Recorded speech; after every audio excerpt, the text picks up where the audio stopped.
Hello, good evening, and welcome to the Economy Foundation course. Today, we are going to cover capital markets, your answers of agriculture, and also cover these two things that were left, the liquidity trap and the median decile.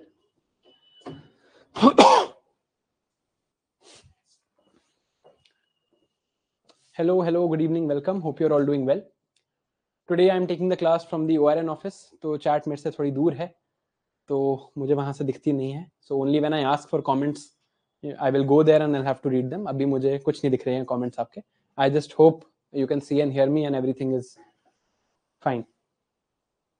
If you can see and hear me, please write yes.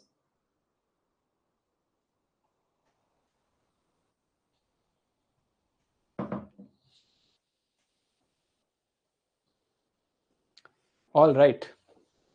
तो आज हमें तीन चीजें करनी है, capital markets, आपके GS3 के answers और ये दो टॉपिक. मेन टॉपिक हम ये करेंगे आज. Today we will mainly be focusing on capital markets. This is what we will be discussing mainly. Now Shark Tank देखा आप लोगों ने? I hope you watched at least one episode of Shark Tank. कुछ समझ आया देख के? जो हम कल बातें कर रहे थे, कुछ रेलेवेंट लगा आपको? Did you understand what was happening? Equity, debt, valuation of the company, इतनी वैल्यूएशन होनी चाहिए, आपका एबिटा कितना है, एबिटा का इतना valuation. I just want to see your comments if you understood something.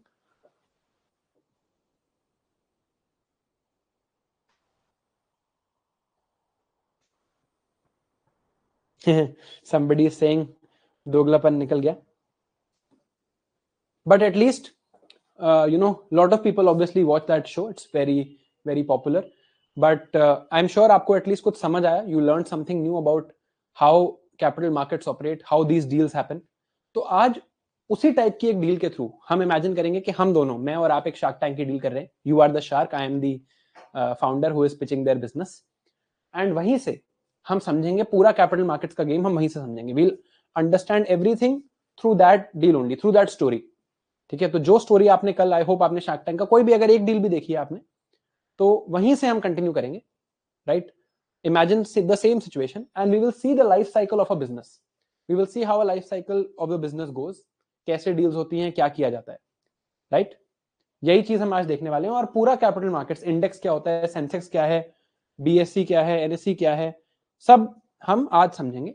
और फिर मैं आपसे दोबारा बोलूंगा कि आज फिर एक एपिसोड देखना शार्क टैंक का and you will understand even more. आज फिर एक डील बस देखना, 15 minutes it will take, but you will actually be able to materialise and see economics in action in front of you. ठीक है? तो स्टार्ट करते हैं. Let's say I am the owner of a small business and this small business, I have come up with a new idea. Let's say it is some different type of pens.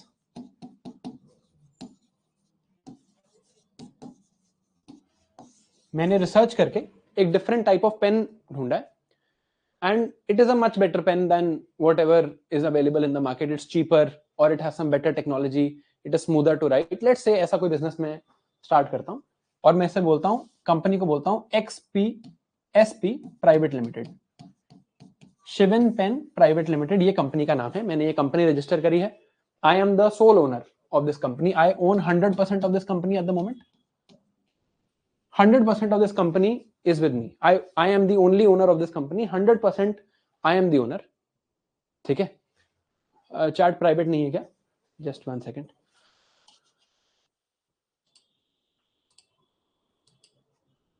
Now is the chat private? I think it should be private now.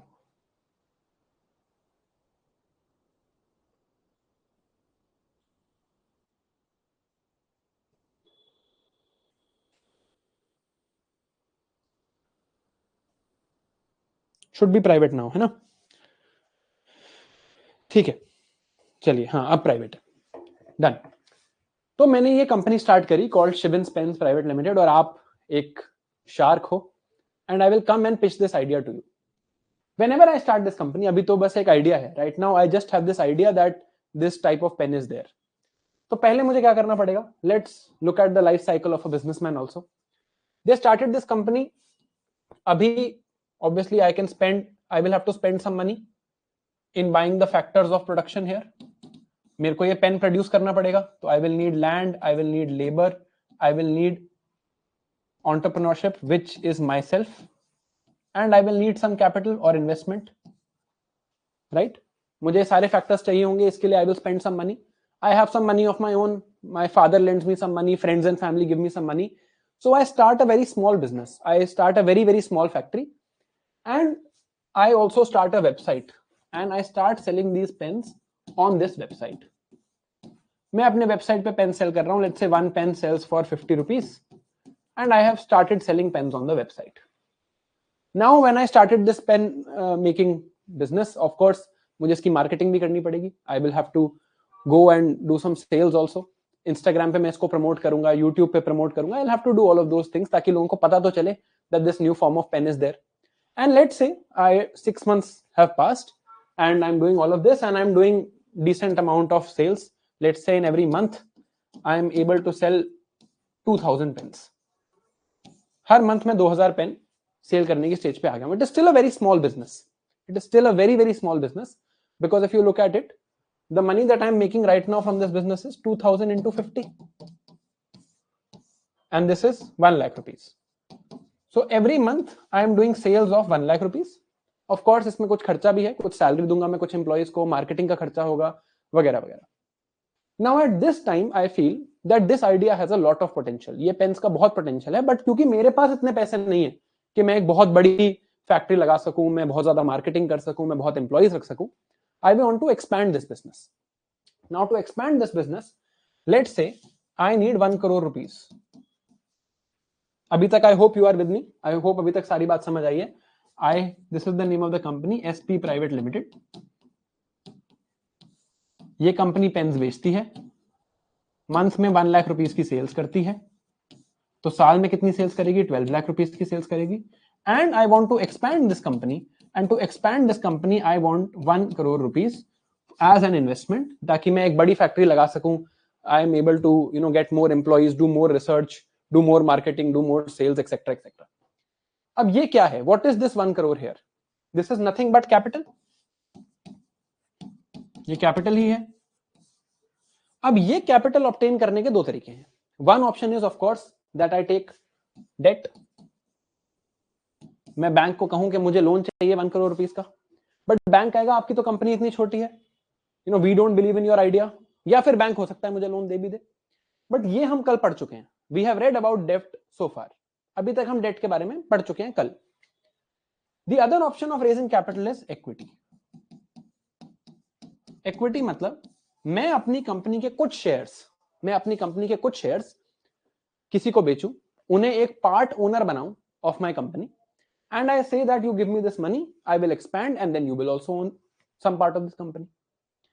तो इस business को लेके मैं गया Shark Tank पे. I went to Shark Tank with this business. You are sitting there. I told you that sir my company does 12 lakh rupees of sales every year. 12 lakh rupees मेरी company की sale है. But look at how much people are interested in this. I have only been able to reach 10,000, 20,000, 30,000 people. Marketing सिर्फ इतनी कर पाया हूं मैं, तब भी मैं इतने सारे पेन्स बेच लेता हूं. Right? Now on the basis of various mental calculations कि मैं कितनी मार्केटिंग कर रहा हूं, मेरी सोशल मीडिया पे रीच कितनी है, मेरे पेन्स का एक्चुअल रिव्यू कैसा आ रहा है, मैं कहूंगा कि सर ये कंपनी का जो पोटेंशियल है वो काफी ज्यादा है. आप अगर आज इन्वेस्ट करोगे तो मैं आपको इस कंपनी के 20% शेयर्स दे दूंगा फॉर 1 करोड़ रुपीस, और इस 1 करोड़ को यूज करके मैं इस कंपनी की सेल्स बहुत ज्यादा बढ़ा दूंगा और फिर आपको भी प्रॉफिट होगा.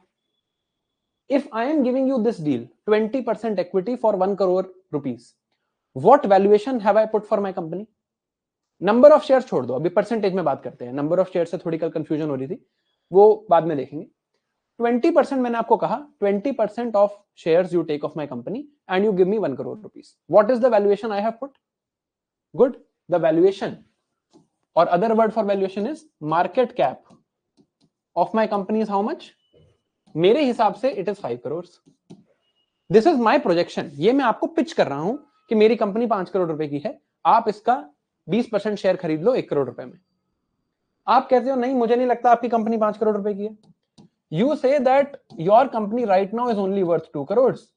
So I will give you 1 crore rupees, but I will take 50% of the shares.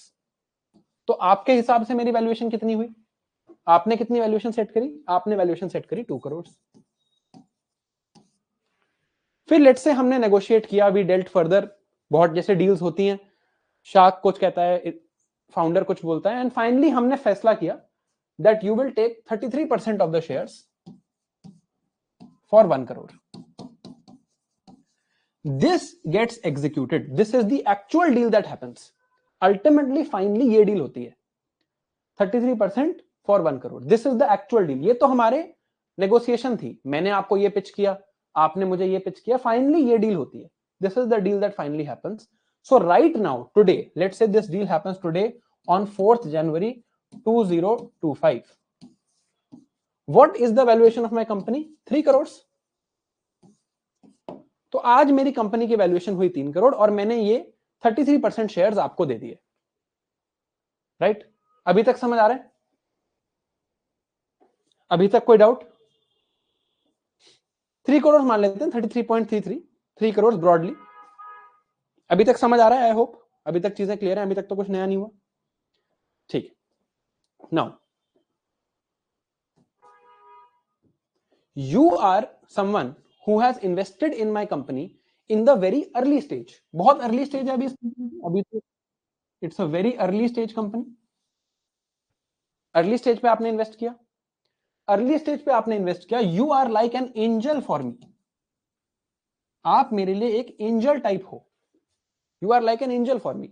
why are you an angel for me? because without you my company would probably have died in some time. मेरे पास पैसे नहीं होते invest करने के. 12 लाख तो मेरी cell है, हो सकता है मेरा प्रॉफिट तो सिर्फ 1 लाख रुपीज है. 1 लाख रुपीज साल के प्रॉफिट में मैं कभी इस कंपनी को एक्सपैंड नहीं कर पाता. ये ऐसी छोटी कंपनी रहती, बहुत धीरे धीरे धीरे धीरे एक्सपैंड होती. But you are an angel for me. Otherwise my company might have died a slow death, but you have given me so much money by taking some of the shares, of course, but you have now given me the chance to build a much bigger company. So in this case, you will be called something called an angel investor.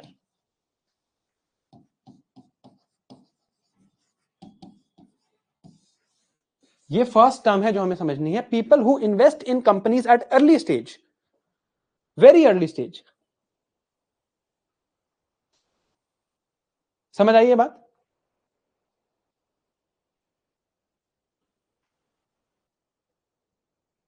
Is this clear? This is the first term you need to keep in mind.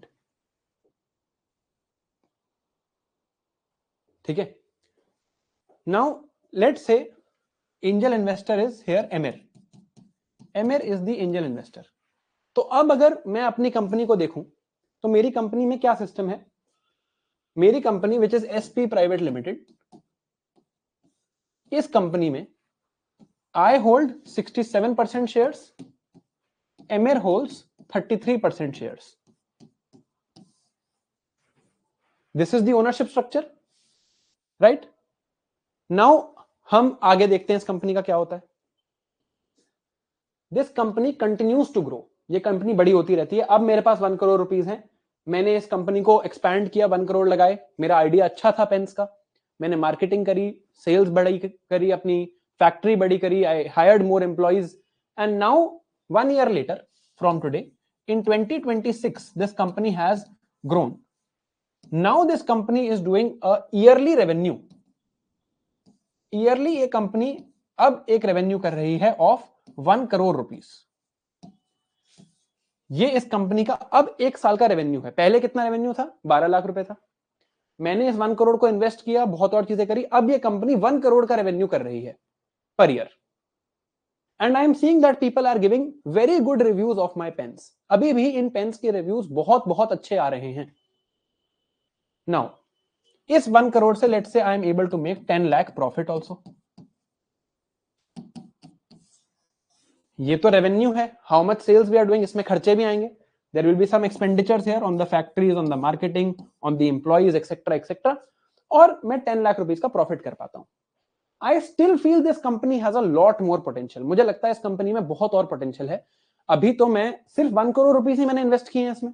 सिर्फ नहीं होते 1 crore rupees, of course it's a very very huge amount, but company के लिए छोटा amount है. तो maybe if I get now 10 crore to invest, अगर मुझे यहाँ 10 करोड़ मिल जाए इन्वेस्ट करने के लिए, तो मैं इस कंपनी को और बहुत बड़ा बना सकता हूं.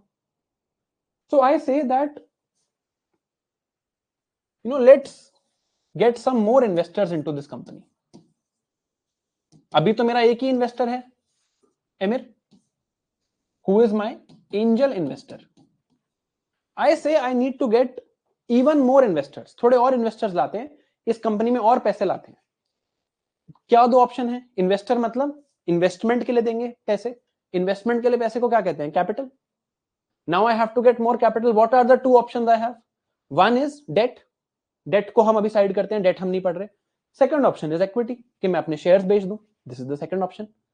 अभी मेरे पास 67 पे शेयर्स हैं, 33% एमिर के पास है. तो मैंने कहा I am willing now to sell. Now अब 2026 में मैं दोबारा गया शार्क टैंक पे और मैंने कहा कि अब I am willing to sell 20% shares of my company for 10 crore rupees. अब ये कंपनी पहले से तो बहुत बड़ी कंपनी है. अब मैंने कहा 20% शेयर्स में दूंगा फॉर 10 करोड़ रुपीज. तो अब मेरे हिसाब से वैल्यूएशन क्या है? Now what is the valuation as per me? ये हुई नहीं है, ये ट्रांजैक्शन अभी हुआ नहीं है, बट मेरे हिसाब से क्या वैल्यूएशन है अब? What is the valuation that I am now pitching for my company? Now my valuation is 50 crores. Now I am saying that my company is worth 50 crores. And let's say ये deal हो जाती है, कोई shark इस deal पे agree कर लेता है, एंड दिस हैपेंस.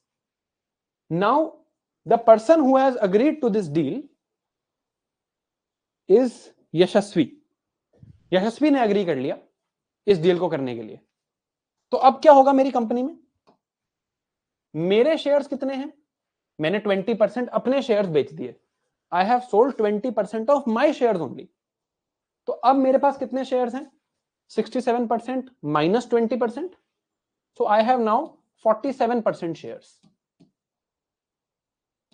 एमिर के पास कितने हैं? एमिर ने तो अपने शेयर्स नहीं बेचे, 33%. And Yashasvi now has 20%. This is the ownership structure. And what is the current valuation or market cap of this company? It is 50 crores. यहां तक समझ आया?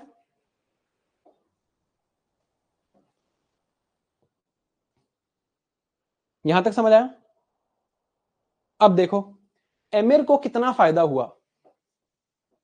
एमिर का केस देखो, एमिर को कितना फायदा हुआ. एमिर ने मेरे पे कितने पैसे लगाए थे originally? Emir had just given me 1 crore rupees and he got 33% share. आज एमिर के शेयर्स की वैल्यू क्या है? 30% कर लेते हैं for sake of simplicity. Let's make this 30% अभी के लिए, एंड चलो 33 रहने दो. What is the value of emir shares now?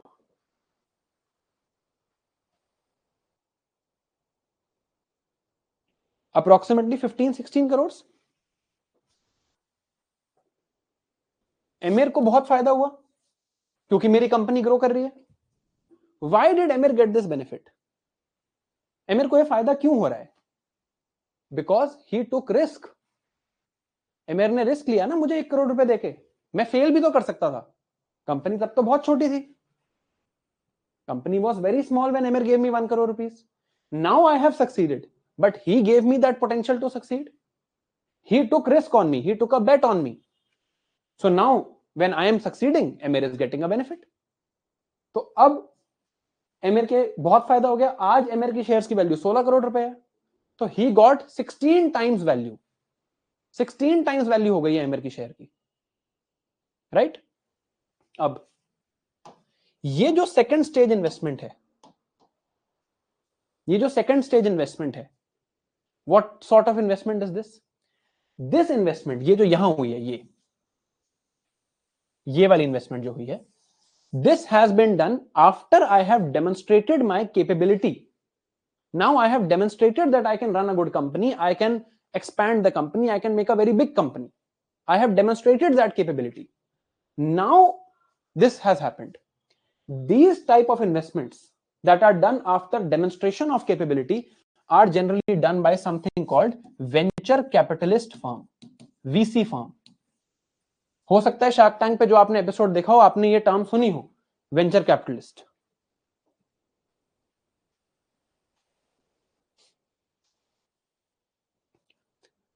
ये सुनी होगी शायद टर्म आपने. This is the second stage of investment given by VC firm, venture capitalist firm, a firm that gives capital to various business ventures, venture capitalist firm. ठीक है. अब let's go further, इसके आगे चलते हैं, देखते हैं इसके आगे क्या हो रहा है. Now I got this 10 crore investment. Again same cycle continuous. मुझे 10 करोड़ की इन्वेस्टमेंट मिल गई, मैंने अपनी कंपनी में 10 करोड़ और लगाए, और इन्वेस्ट किया, और एक्सपैंड किया. Now my company became even bigger. अब मेरी कंपनी और बड़ी हो गई. Now my company per year is doing 20 crore of revenue. काफी बड़ी कंपनी बना दी मैंने इससे एक्सपैंड करके. Now I am doing 20 crore of revenue. Let's say this is 3 years later in 2029. In 2029, now I am doing 20 crores of revenue. Now I feel that if I get even more money, I can expand this company to make a 100 crore company. मुझे लगता है कि अगर मुझे और पैसे मिल जाएं तो मैं 100 करोड़ की कंपनी बना सकता हूं. But for that, the investment that I need is close to, let's say, 50 crores. मुझे 50 करोड़ की इन्वेस्टमेंट मिल जाए तो मैं 100 करोड़ की कंपनी इसको बना सकता हूं. Now this is my ownership structure. I again pitch this thing, but now I feel my company has a lot of worth. अब मुझे लगता है मेरी कंपनी में बहुत वर्थ है. अब मैं आसानी से नहीं दूंगा अपनी कंपनी के कोई भी शेयर्स. कंपनी बड़ी है ऑलरेडी, तो मैं कहता हूं I will only give 5% of my shares at 50 crores. 5% of my shares at 50 crores. What is the valuation I am asking for now? अब मैं क्या वैल्यूएशन मांग रहा हूं?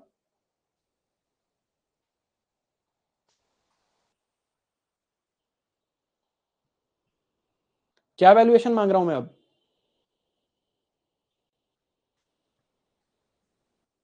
1000 करोड़ वैल्यूएशन. 100 नहीं, 1000. 1000 crores. Now valuation I am asking for is 1000 crores. है ना? And let's say this deal also goes through. This deal also goes through. अब 50 crores is definitely not a small amount. ये तो एक छोटा अमाउंट नहीं है. कोई एक पर्सन मुझे 1 करोड़ तो दे पा रहा था. 10 करोड़ जो मुझे दे पा रहा था, एक person was not able to give me. A venture capital firm was able to give me. VC firm में बहुत लोगों का पैसा साथ में लगा हुआ है. Now this is an example. जो ये डील मेरे साथ करेंगे, this is the example of an even bigger VC firm. Even bigger VC firm known as private equity firm, PE firm. तो अब मैंने इस प्राइवेट एक्विटी फर्म को अपने 5% शेयर्स बेचे. I gave 5% of my shares to a private equity firm and they gave me 50 crore for expansion. Now अब क्या देखते हैं मेरी कंपनी का आप स्ट्रक्चर क्या है. Let's look at the structure of my company now. Valuation of my company is 1000 crore. अगर मैं शेयर स्ट्रक्चर देखूं तो आई हैव नाउ, पहले 47 था, I gave 5%, 42%. Amir has 33%, Yashasvi has 20%, and some private equity firm has 5%. This is the structure. Now, I know आपको ये doubt आ रहा है कि मेरे ही शेयर्स क्यों बिक रहे हैं, बाकी लोगों के शेयर्स क्यों नहीं बिक रहे. We'll come to that. I got 50 crore investment in my company and I was able to grow this into a company that does now a revenue of 100 crores. मैंने इतना बड़ा कर लिया इस कंपनी को 3 साल और में. Let's come to 2032 now. in 2032,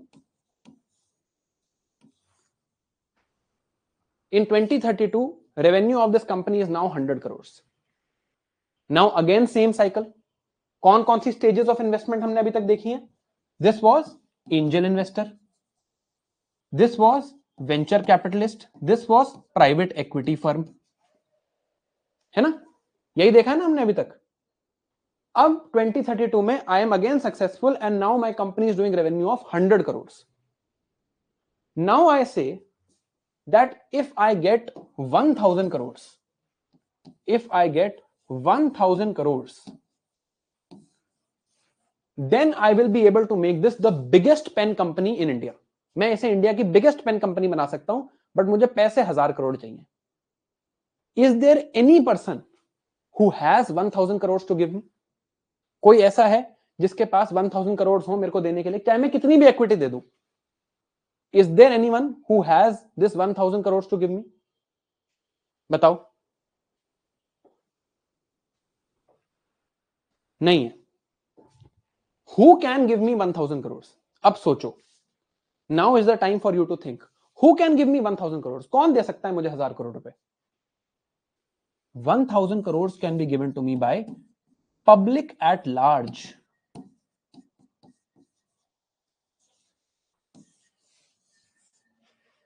Public at large. मैं सबको दे दूं शेयर्स. मुझे एक बंदे से क्यों लेना है? I can go to public at large, right? When now we go to public at large, what will happen? Now I will say anyone can buy my share. मैं पूरी मार्केट में एडवर्टाइज करूंगा कि देखो ये मेरी कंपनी है. मैं न्यूज़पेपर में एक I will take out an advertisement in the newspaper saying this is my company, this is my history. मैं क्या क्या बताऊंगा उसमें? मैं कहूंगा, एक एडवर्टाइजमेंट लाऊंगा और उसमें बोलूंगा कि देखो this is my company SP Private Limited. This is the history of the company, how it has grown. This is its current revenue. This is its current profit. History of the company, revenue, profit.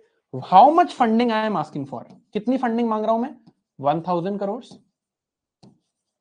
And why will I use this funding? मैं इस funding को क्यों use करूंगा, ये मैंने newspaper में लिखा. और अब मैं पब्लिक से पैसे मांग रहा हूं. Now understand the key difference. अभी तक जो वैल्यूएशन डिसाइड हो रही थी, जैसे यहां पर हमारी वैल्यूएशन डिसाइड हुई, how was the valuation decided? Valuation was decided in this case, जब एमएन मेरे को पैसे दे रहा था, valuation was decided between the two of us. We negotiated and this valuation was decided. है ना? ये बात क्लियर हुई? इस केस में, ये जो हमारा केस था एमएर वाला, हम दोनों ने आपस में बात करी, मैंने कुछ पिच किया, आपने कुछ पिच किया और वैल्यूएशन डिसाइड हुई. सिमिलरली जब वेंचर कैपिटल फर्म के पास गए तब भी यही चीज हुई. मैंने पिच किया, आपने एक्सेप्ट किया या आपने काउंटर ऑफर दिया. जैसे आपने शार्क टैंक में देखा होगा, counter offer, then again counter offer, then finally sometimes deal happen, sometimes they say no. अभी तक वैल्यूएशन कैसे डिसाइड हो रही है? With the two of us negotiating together. अब जब मैं पब्लिक से पैसे मांग रहा हूं, Can I negotiate with public at large? Can I negotiate with public at large? क्या मैं हर बंदे से जाके बात करूंगा कि यार इतनी वैल्यूएशन पे दोगे क्या, आप इतनी वैल्यूएशन पे दोगे क्या पैसे? नहीं. Now that negotiation is not possible. Now I will decide at what value I want this 1000 crores. I will decide कि मैं किस वैल्यूएशन पे ये 1000 करोड़ रुपए चाहता हूं. Let's say I decide that the valuation I want is 10,000 crores. मैंने बोली है मेरी वैल्यूएशन 10,000 करोड़ है. If my valuation is 10,000 crores, then how much equity am I going to sell to the public? Public at large को मैं कितनी equity बेचना चाहता हूं? मुझे 1000 करोड़ रेज करने हैं. I want to raise 1000 crores. I am thinking my valuation is 10,000 crores. How much equity am I proposing to sell to the public to the public at large? I am proposing to sell 10% of my shares to raise this money. 10% shares I am proposing that I will sell to the public. I am not going to negotiate with every single one of you. I will just right all of this in one place. मैं एक जगह पर ये सारा लिख के newspaper में ad लगा दूंगा. If you are interested you can buy, if you are not interested don't buy. अब नेगोशिएशन नहीं हो सकती because so many people are involved. I can't negotiate. I will just write, this is my proposal. I will write in detail about my company, what business we have done, what is my story, how we have grown, what is our revenue, what is our profit, how much money I need, what will I do with this money, etc. etc. All possible details I will write in one place. और मैंने आपको बता दिया मैं 10,000 करोड़ की valuation मांग रहा हूं, मैं अपने 10% शेयर सेल कर रहा हूं. आपकी चॉइस है, आपने लेना है या मतलब. This is the process of IPO, initial public offer. I have offered my shares to the public for the first time. Initial public offer. बात समझ आई? Is this clear so far? अब टर्म समझ आ रही है? आईपीओ का मतलब समझ आया? आईपीओ होता क्या है?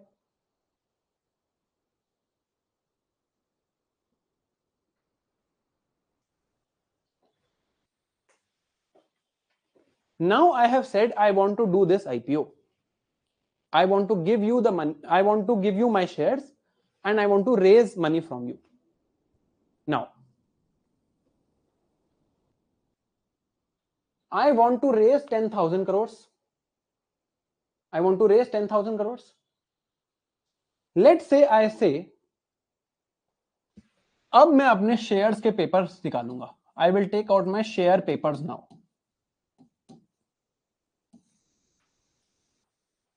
मुझे 10,000 करोड़ चाहिए आपसे, मुझे अपनी 10% शेयर्स आपको देने. I say that I am releasing one share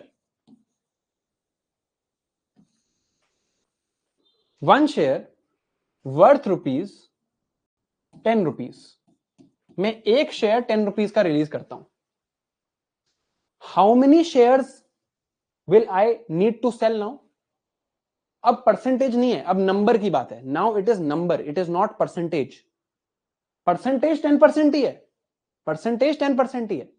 I am just splitting this into small amounts, ताकि सब लोग खरीद सकें. Splitting this into small amount, percentage 10% ही रहेगी. So I will say that one share is ₹10. I want to raise 1,000 crores, so I will release 100 crore shares. 100 crore shares, 100 crore pieces of paper. 100 crore pieces of paper, and the value of each will be ₹10, and total will be 1,000 crores. Now I want either 100 crore लोग मुझे 10-10 रुपए दे दें, या आप कितने भी share खरीद लो. आप कहो I want to buy 50 shares, आप कहो I want to buy 100 shares, I want to buy 1 crore shares. जितनी आपकी कैपेसिटी है आप उतने शेयर्स खरीदो. मैं टोटल इतने शेयर दे रहा हूं, and this represents 10% of my company. समझ आया? अब आप कितने भी खरीद लो, 100 करोड़ शेयर्स हैं, हर शेयर की वैल्यू 10 रुपीज है. आप कितने भी खरीद लो, यू कैन बाय, जितनी आपकी कैपेसिटी है आप खरीद सकते हो.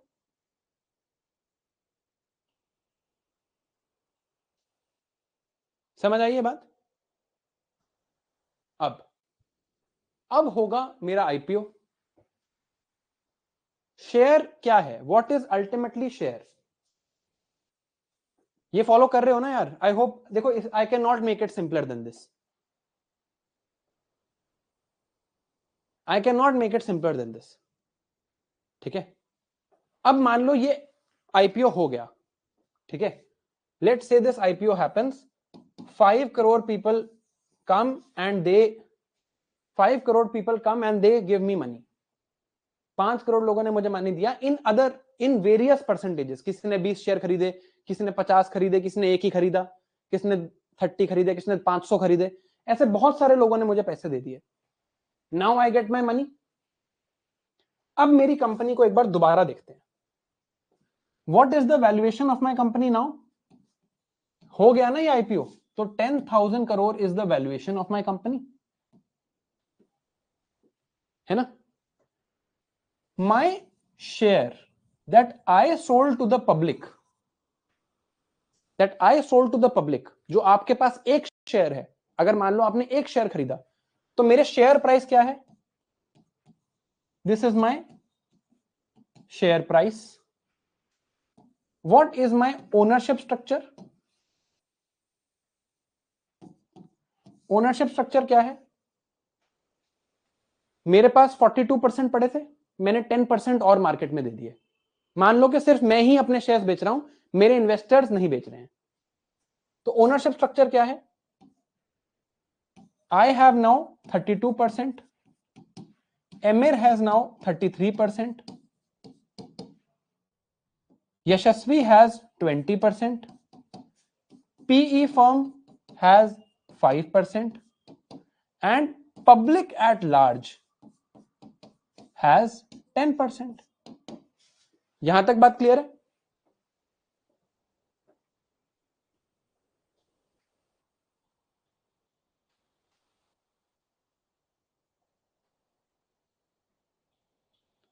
यहां तक क्लियर है?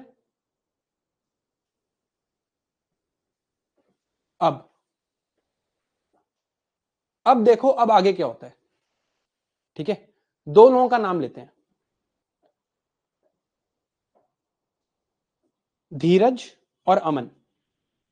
धीरज हैड परचेज्ड, धीरज ने मेरा एक शेयर खरीदा था, धीरज was someone who had bought my share in the IPO, he bought one share for ₹10। इन्होंने 10 रुपीज का मेरा एक शेयर खरीदा था, ठीक है, धीरज ने मेरा एक शेयर खरीदा था for 10 rupees. Now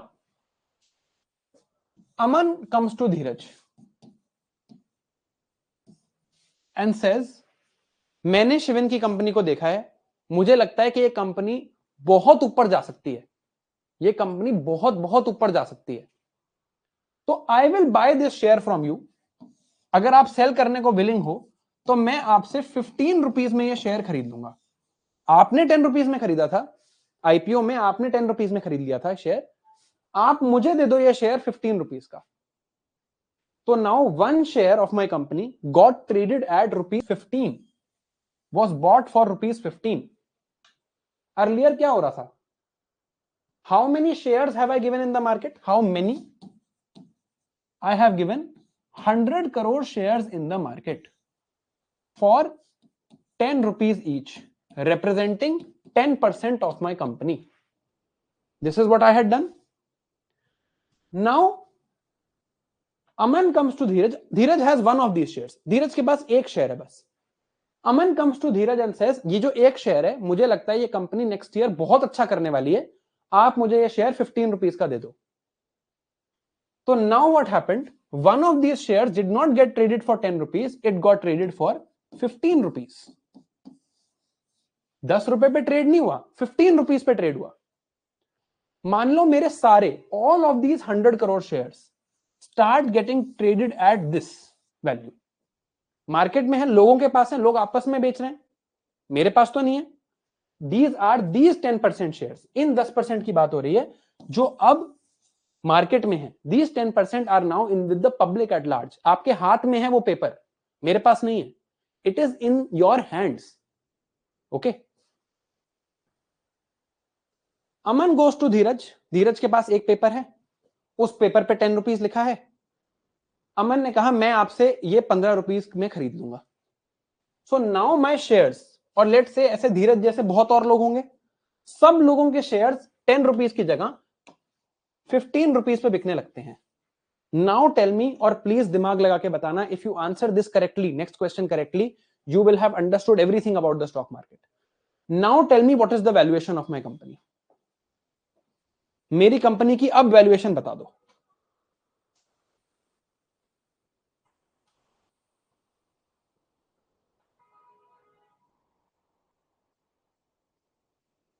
Shraddha, very good, correct answer.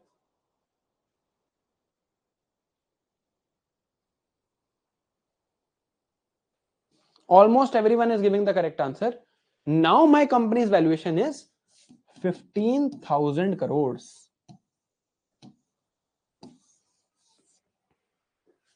कैसे आया ये देखो, 10 रुपीज पे 100 करोड़ शेयर्स थे विच रिप्रेजेंटेड 10%। 10 रुपीज पे 100 करोड़ शेयर्स रिप्रेजेंटेड 10%। सो 10 rupees into 100 crore 1000 crore represented 10%। अब 10 रुपीज पे शेयर नहीं है, अब 15 रुपए पे शेयर है। 15 रुपए पे 100 crore shares represent 10%। 1500 crore represent 10%। Total valuation of 100%, full valuation 100% will be 15,000 crore. Is this clear? Is this clear?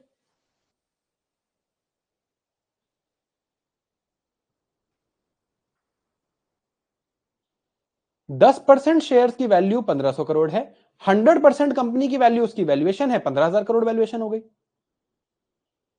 चलो, क्लियर टू एवरीवन? ग्रेट। बस यही है stock market. This is exactly what is happening.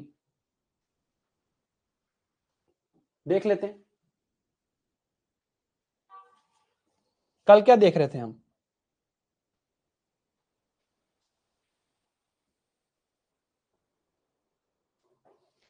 याद है कल यहां पर फिगर क्या थी? Do you remember what this figure was yesterday?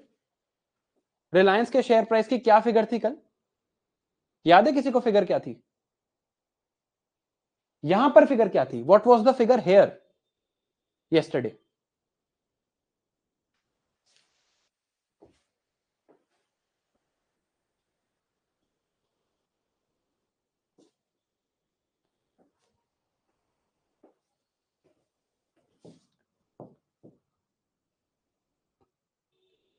हम ट्रैक कर लेते हैं, कोई दिक्कत नहीं है। We will just track from here only.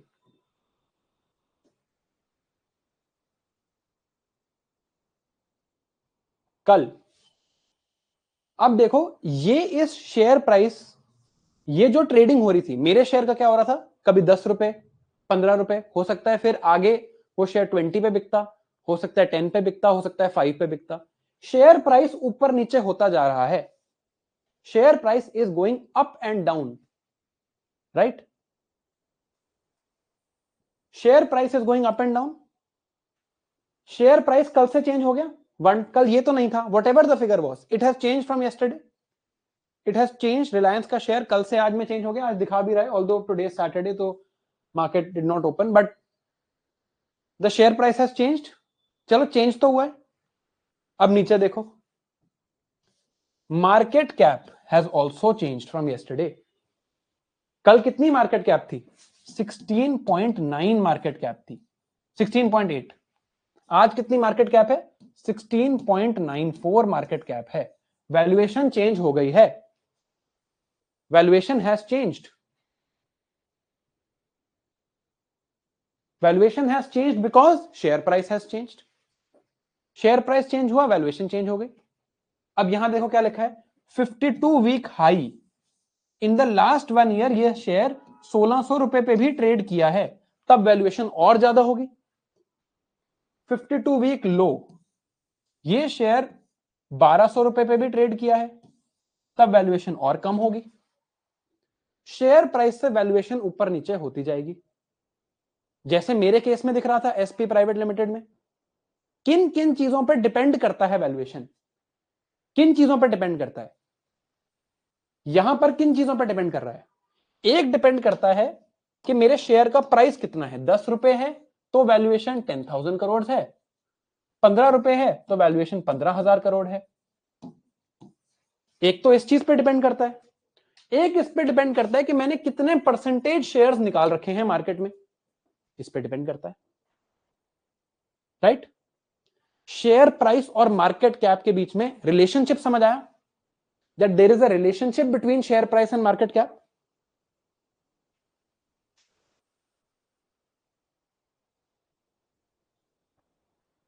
नहीं, ट्रस्ट वगैरह को छोड़ो आप अभी, वो कैसे डिसाइड होता है वो हम देखेंगे। बट समझ आए शेयर प्राइस और मार्केट कैप में फर्क है ना? अब मेरी कंपनी के 100 करोड़ शेयर्स ट्रेड हो रहे हैं। एसपी प्राइवेट लिमिटेड के 100 करोड़ शेयर्स हैं, बहुत सारे शेयर के पेपर्स हैं। यहां पर धीरज और अमन आपस में डील कर रहे हैं। Dheeraj and Aman are doing this deal. Aman ने धीरज को बोला कि मैं आपसे 15 रुपीज में खरीद लूंगा, बट और धीरज ने खुशी खुशी बेच दिया कि मुझे तो 5 रुपए का फायदा हो गया, मजे आ गए। बट इट इज पॉसिबल कि कोई और यहां पर था, let's say Yuta was here, Yuta was willing to buy this share for 20 rupees. Yuta को तो 20 रुपीज में खरीदना था ये शेयर। अब यहां पर क्या हुआ, एक प्रॉब्लम हो गई। अमन 15 रुपीज में खरीद रहा है, युता 20 रुपीज में खरीद रही है, तो now this is not okay. यहां पर तो मेरी कंपनी की वैल्यूएशन 20,000 करोड़ है, यहां मेरी कंपनी की वैल्यूएशन 15,000 करोड़ है। This can not be the case. अब ये तो डायकॉटमी हो गई, युता कहीं और से शेयर खरीद रही है 20 रुपीज का। तो अब क्या कहा गया कि जो शेयर्स हैं, जितने भी एक कंपनी के शेयर्स हैं, वो एक ही जगह पर ट्रेड होंगे। There will be a physical place where the shares will be traded. अगर सारे शेयर्स एक ही जगह पर ट्रेड हो रहे हैं, in one place they are getting traded, then this dichotomy can not occur. ये सारे शेयर्स एक ही जगह पर ट्रेड होंगे, in one place they will get traded. ये बात समझ आई? दिस वन प्लेस, एक जगह जहां पर ये सारे शेयर्स ट्रेड होते हैं, that is called the share market, market of shares, और stock market, market of stocks, के सारे एक ही जगह पर ट्रेड होंगे। What is market? Market is a place of exchange, where exchange happens on the basis of demand and supply. So this is the stock exchange, share market.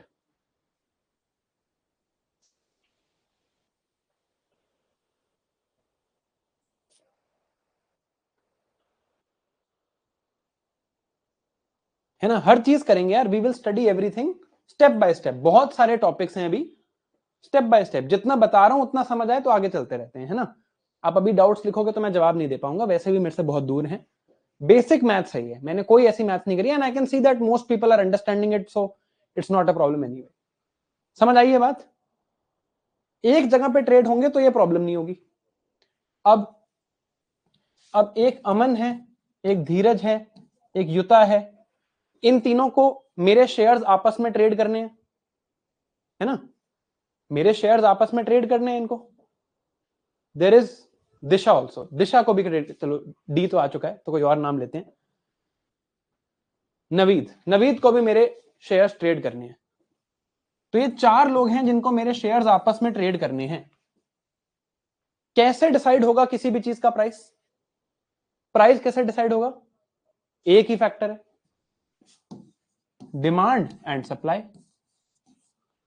कितने लोग demand कर रहे हैं, कितने लोग सप्लाई कर रहे हैं, प्राइस डिसाइड हो जाएगा। मार्केट में एक्सचेंज है। अब क्या ये चार लोग पूरे दिन स्टॉक मार्केट में खड़े रहेंगे? Will they keep standing in the market with the share in the hand? ऐसे हाथ में एक शेयर लेके क्या पूरे दिन खड़े रहेंगे कि यार आप ले लो, कोई आता है क्या लेने? नहीं, अभी 12 रुपए का हो गया, अभी 13 रुपए का हो गया, नहीं। तो इससे बेटर है कि रादर देन ये लोग खुद यहां पर खड़े रहें पूरे दिन, एक किसी को अपॉइंट कर दें। तो एक एक्सचेंज है, एक फिजिकल प्लेस है कॉल्ड द एक्सचेंज। इस एक्सचेंज में कुछ सेलर्स हैं जो मेरे शेयर को सेल करना चाहते हैं, कुछ बायर्स हैं जो मेरे शेयर को बाय करना चाहते हैं। कुछ सेलर्स हैं, कुछ बायर्स हैं जो मेरे शेयर को बाय करना चाहते हैं, correct. Sellers appoint someone called a broker, buyers also appoint someone called a broker. वो एक ब्रोकर को अपॉइंट करते हैं और ये ब्रोकर्स आपस में डील करते हैं। Broker just comes and asks you for permission. आपने अपने ब्रोकर को बोला मुझे एसपी प्राइवेट लिमिटेड का एक शेयर खरीदना है,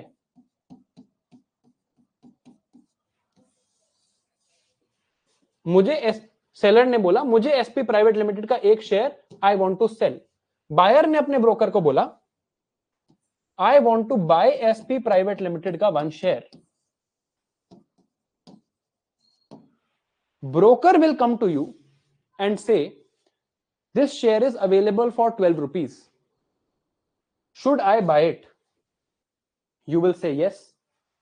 Broker will then ask seller, this share is getting sold for 12 rupees. Should I sell it? I will say yes. और ये ट्रांजैक्शन हो जाएगा. One share from you, one share will go to this person. एक share transfer हो जाएगा. कितने value पर transfer हुआ? 12 रुपीज. और क्योंकि सारे ब्रोकर्स एक ही जगह खड़े हैं, all the brokers are standing in one place, एक ही जगह पर है, सबको सारी इंफॉर्मेशन मिल रही है. Remember now case of market, remember case of perfect information.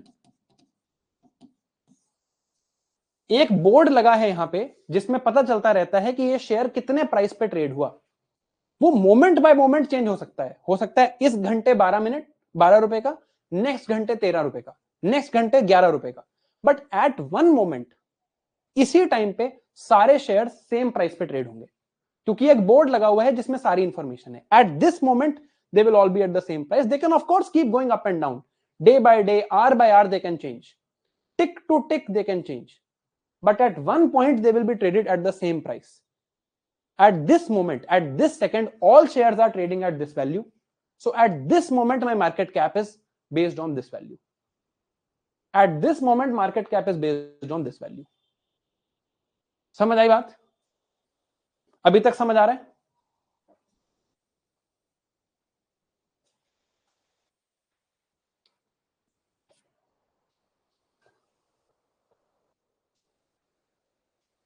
अब देखो, दो तरह की ट्रांजैक्शन हुई.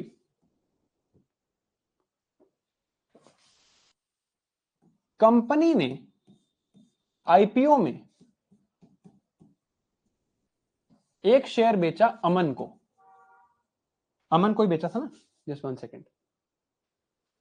नहीं, धीरज को बेचा. सॉरी. कंपनी ने आईपीओ में एक शेयर बेचा धीरज को, और धीरज ने क्या पे किया? यहां पर 10 रुपीज पे किए. यही हुआ था ना? धीरज ने आईपीओ में एक शेयर खरीदा फॉर 10 रुपीज, है ना? कंपनी ने आईपीओ में एक शेयर बेचा धीरज को, धीरज ने खरीदा for 10 rupees. Who gained money? पैसा किसको मिला? Who gained the money? Money was gained by the company. Company को पैसा मिला. कंपनी को मिला या मुझे मिला, जिसको भी कह लो, कंपनी को पैसा मिला. Then Dheeraj goes and sells this piece of paper to Aman. He sells one paper to Aman. Aman gives rupees 15. In this transaction, did the company get any money? ये पिंक में जो मार्क्ड है, इसमें कंपनी को कोई पैसा मिला? Did company get any money in this transaction? No. These are the two different type of markets जो आपने सुनी होंगी, but I होप आपको अब हमेशा समझ आएंगी. यहां पर company is getting money. In the green transaction company is getting money. This is known as primary market.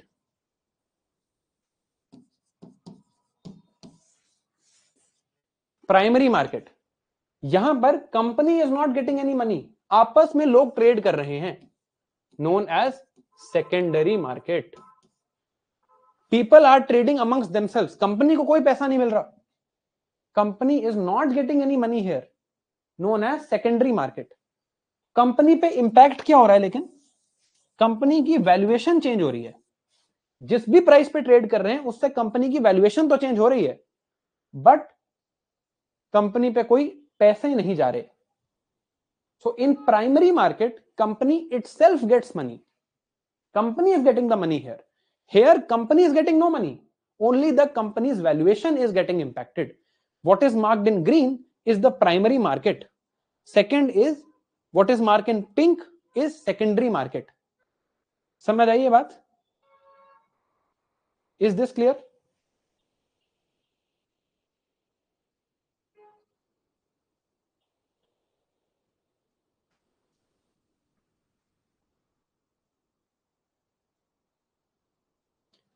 Company is not directly getting money, only the valuation of the company gets impacted.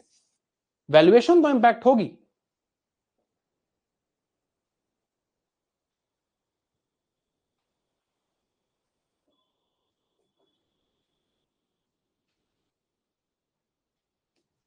है ना? Primary market समझ आ गई, secondary market समझ आ गई, IPO समझ आ गया, share price समझ आ गया, ट्रेडिंग समझ आ गई. तो आज अगर मैं रिलायंस इंडस्ट्रीज का ये शेयर 1249 की जगह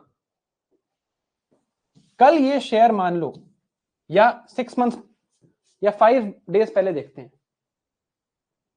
ये देखो, इन लास्ट 5 डेज या आज in this last 5 days this share has increase in price in 32 rupees.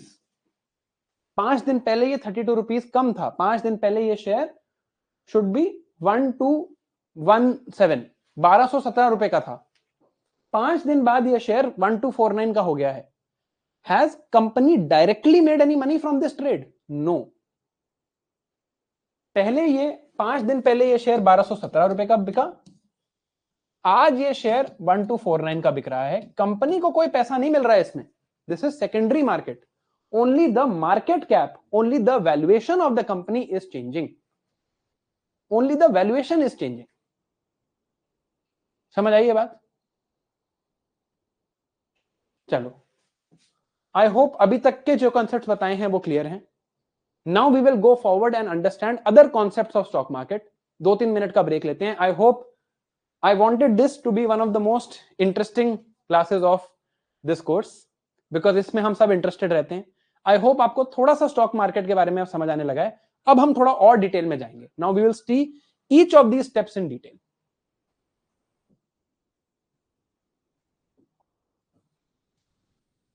Let's take a small break.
Please chats में डाउट लिखने के बजाय जो अभी तक पढ़ाया है उसको रिवाइज कर लो, because now it will get more detailed.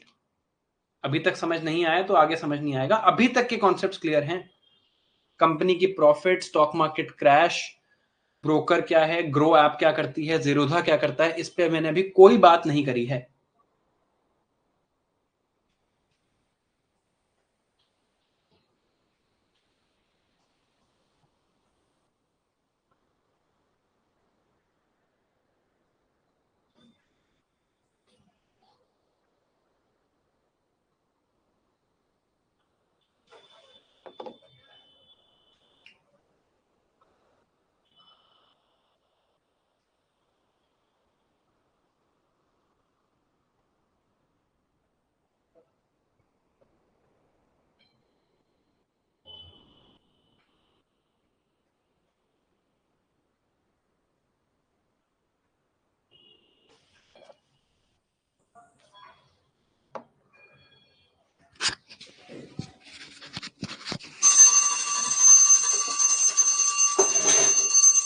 चलो आगे चलते हैं।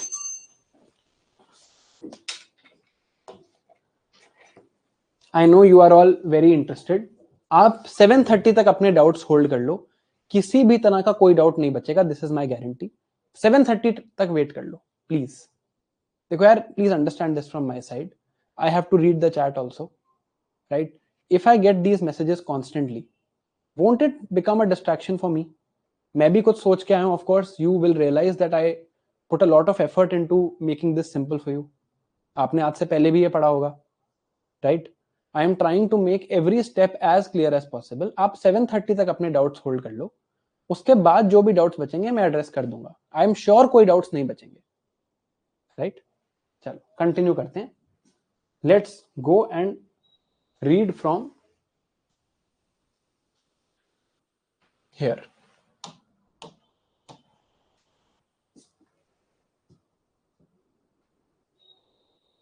यहां से पढ़ते हैं जो जो हमने अभी तक पढ़ा। स्मॉल बिजनेस था, nobody was willing to give money, only Emir was willing to give money.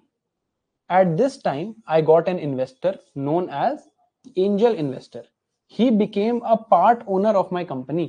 He became 20% owner of my company. Next step, I went to venture capitalist firm. Venture capital firm. Venture capital firm came after I had demonstrated some of my capability. I had demonstrated my capability as someone who could run a business. उसके बाद आई private equity firm. Still, till the time of private equity firm, my shares were privately held. Public at large did not have my shares. Private equity firm was there then. Now, this was a privately held company. It was not listed on the stock market till now. जब तक मैंने IPO नहीं किया है, it is a privately held company. कुछ emir के पास हैं, कुछ प्राइवेट इक्विटी फर्म के पास हैं, बट ब्रॉड कुछ यशस्वी के पास हैं, कुछ वेंचर कैपिटल फर्म के पास हैं, but public at large did not have my shares. Now when I needed more funds, now let's say I needed more funds, public at large was given the shares in IPO called initial public offer. Initial public offer. Now, we are studying the topic of capital market, how capital gets exchanged. Every market operates in the same logic, demand and supply. So capital market will also have something like this. There will be one supply of capital and one demand of capital, and there will be a match between this, and capital market will operate. Capital obtain करने के दो तरीके हैं, या तो मैं date ले लूं या मैं इक्विटी अपनी दे दूं, ये भी हमने देख लिया. इस मार्केट में बहुत सारे प्लेयर्स हैं. कैपिटल मार्केट में या तो डेट या इक्विटी. डेट के लिए बहुत प्लेयर्स हैं जैसे कि बैंक्स, एनबीएफसीज. इक्विटी के लिए बहुत प्लेयर्स हैं जैसे कि private equity firms, venture capital firms, etcetera etcetera. Now any startup will go through this sort of financing cycle. शुरू में स्टार्टअप का रेवेन्यू काफी कम होता है. रेवेन्यू इज वेरी लो, जेब से पैसा लग रहा है. I have put 50 lakh into my startup. Startup is making only 1 lakh rupees. This time is called valley of death. इस टाइम पे I require angel investors. And this money that I get in the beginning from angel investors is called seed capital. It is the capital to plant the seed of my company to make it grow. अभी मैंने company को grow करना है. I have planted the seed of my company. I got seed capital. Then I go various stages of funding. Venture capital firms, strategic alliances, various stages of funding. पहले मैंने एक stage पे funding उठाई, फिर 3 साल बाद एक और स्टेज, फिर एक और स्टेज, फिर एक और स्टेज, यही हो रहा था. Finally, I go to initial public offer, and now my company gets traded in public market. Over time, this is what we were seeing. Zomato की हम बात करते हैं. जोमैटो का आईपीओ आया था in 2021 as far as I can recall. Zomato ने भी सेम प्रोसेस फॉलो की होगी। पहले एंजल इन्वेस्टर से पैसे लिए, फिर वेंचर कैपिटल से पैसे लिए, फिर प्राइवेट इक्विटी फर्म से पैसे लिए, हो सकता है फिर किसी इन्वेस्टमेंट बैंक से पैसे लिए हो। Till this green stage was continuing, valuation was decided after discussion between two parties. मैंने कुछ वैल्यूएशन बोली, आपने कुछ वैल्यूएशन बोली, दोनों ने अग्री किया, वैल्यूएशन डिसाइड हुई, फंडिंग हुई। अभी तक यही वैल्यूएशन हो रही थी जो हमने देखा। Then you go to the stage of IPO. IPO के स्टेज पे जोमैटो ने खुद से डिसाइड करी क्या मेरी वैल्यूएशन है। आईपीओ में जोमैटो ने कहा मेरी इतनी वैल्यूएशन है, मैं कुछ प्रपोर्शन बेचना चाहता हूं। जैसे मैंने डिसाइड किया था 10,000 crore is my valuation, I want to sell 10% and general public will buy. Now when the money of general public is involved, general public तो एक्सपर्ट नहीं है वैल्यूएशन में, general public is not an expert. हमें तो नहीं आता company को valuation देखना, सही वैल्यूएशन है नहीं है, क्या अकाउंट बुक्स एक्चुअली सही है या नहीं है, क्या ये जितना प्रॉफिट बोल रहे हैं उतना प्रॉफिट इनका है, जो ये रेवेन्यू बोल रहे हैं उतना रेवेन्यू इनका है। ये चीज देखने के लिए अब there is a need for a regulator. This regulator is SEBI, ताकि यहां पर जो भी हो वो एक रेगुलेटेड फॉर्म में हो, कोई झूठ ना बोले। SEBI is Securities and Exchange Board of India, the regulator of India's capital markets. SEBI का काम क्या है? SEBI का काम है orderly development of capital markets. SEBI will be the regulator. SEBI will be the regulator कि ये जो capital market है ये properly develop करे। Now, यहां पर क्या हो रहा था? Let's look at this case. Aman would have gone to his broker. अमन ने अपने ब्रोकर को बोला होगा कि मुझे I want to buy the share. Dheeraj ने अपने ब्रोकर को बोला होगा I want to sell the share, और यहां पर ये ट्रेड हुआ होगा। नाउ अल्टीमेटली ऐसा तो है नहीं कि उनके ब्रोकर कॉन्ट्रैक्ट अपना शेयर हाथ में लेके खड़े हैं। ब्रोकर को शेयर तो नहीं देगा, बस ब्रोकर को बोलेगा, अमन और धीरज बस ब्रोकर को बोलेंगे कि ये खरीद लेना। There will be a deal between these two brokers. एक डील होगी इन दोनों ब्रोकर्स के बीच में, that my client is willing to buy this share for 15 rupees. My client is willing to sell this share for 15 rupees. This deal ultimately is like a contract. एक contract हुआ है। अमन के broker ने बोला है मेरा क्लाइंट इस share को 15 रुपीज में खरीद लेगा। धीरज के ब्रोकर ने बोला है मेरा क्लाइंट इस शेयर को 15 रुपीज में बेच देगा। ये डील साइन होगी, they will shake hands on it, they will sign and then the share trade will happen. Now someone has to ensure that this contract actually gets enforced. कल धीरज मना नहीं कर सकता शेयर बेचने से, अमन मना नहीं कर सकता शेयर बाय करने से। This is enforcement of contract, इसके लिए भी एक रेगुलेटर चाहिए। सो सेबी का काम है कि फेयर कॉन्ट्रैक्ट्स हो, कॉन्ट्रैक्ट्स एग्जीक्यूट हो, कोई चीटिंग ना हो। जब चीटिंग नहीं होगी तभी लोगों का ट्रस्ट होगा in capital markets. The way RBI had to generate trust in money, SEBI has to generate trust in capital markets and it will regulate the capital market. SEBI also has to ensure कि जोमैटो जो valuation बोल रहा है, जोमैटो कह रहा है मेरी valuation, या एसपी प्राइवेट लिमिटेड कह रहा है कि मेरी वैल्यूएशन 10,000 करोड़ है because I have this revenue, because I have this profit. SEBI has to ensure that this number is not really a magical arbitrary number. मैंने अपने मन से 10,000 करोड़ नहीं बोला है। People who are working as financial analysts, there is a method of calculating valuation. बहुत methods होते हैं। One method is revenue multiplied by some number. One method is profit multiplied by some number. One method is called discounted cash flow method. How this method works is absolutely not important for us. This is just an example. Very commonly this method is used, called discounted cash flow method. SEBI will ensure कि जो number मैंने बोला था of 10,000 crore,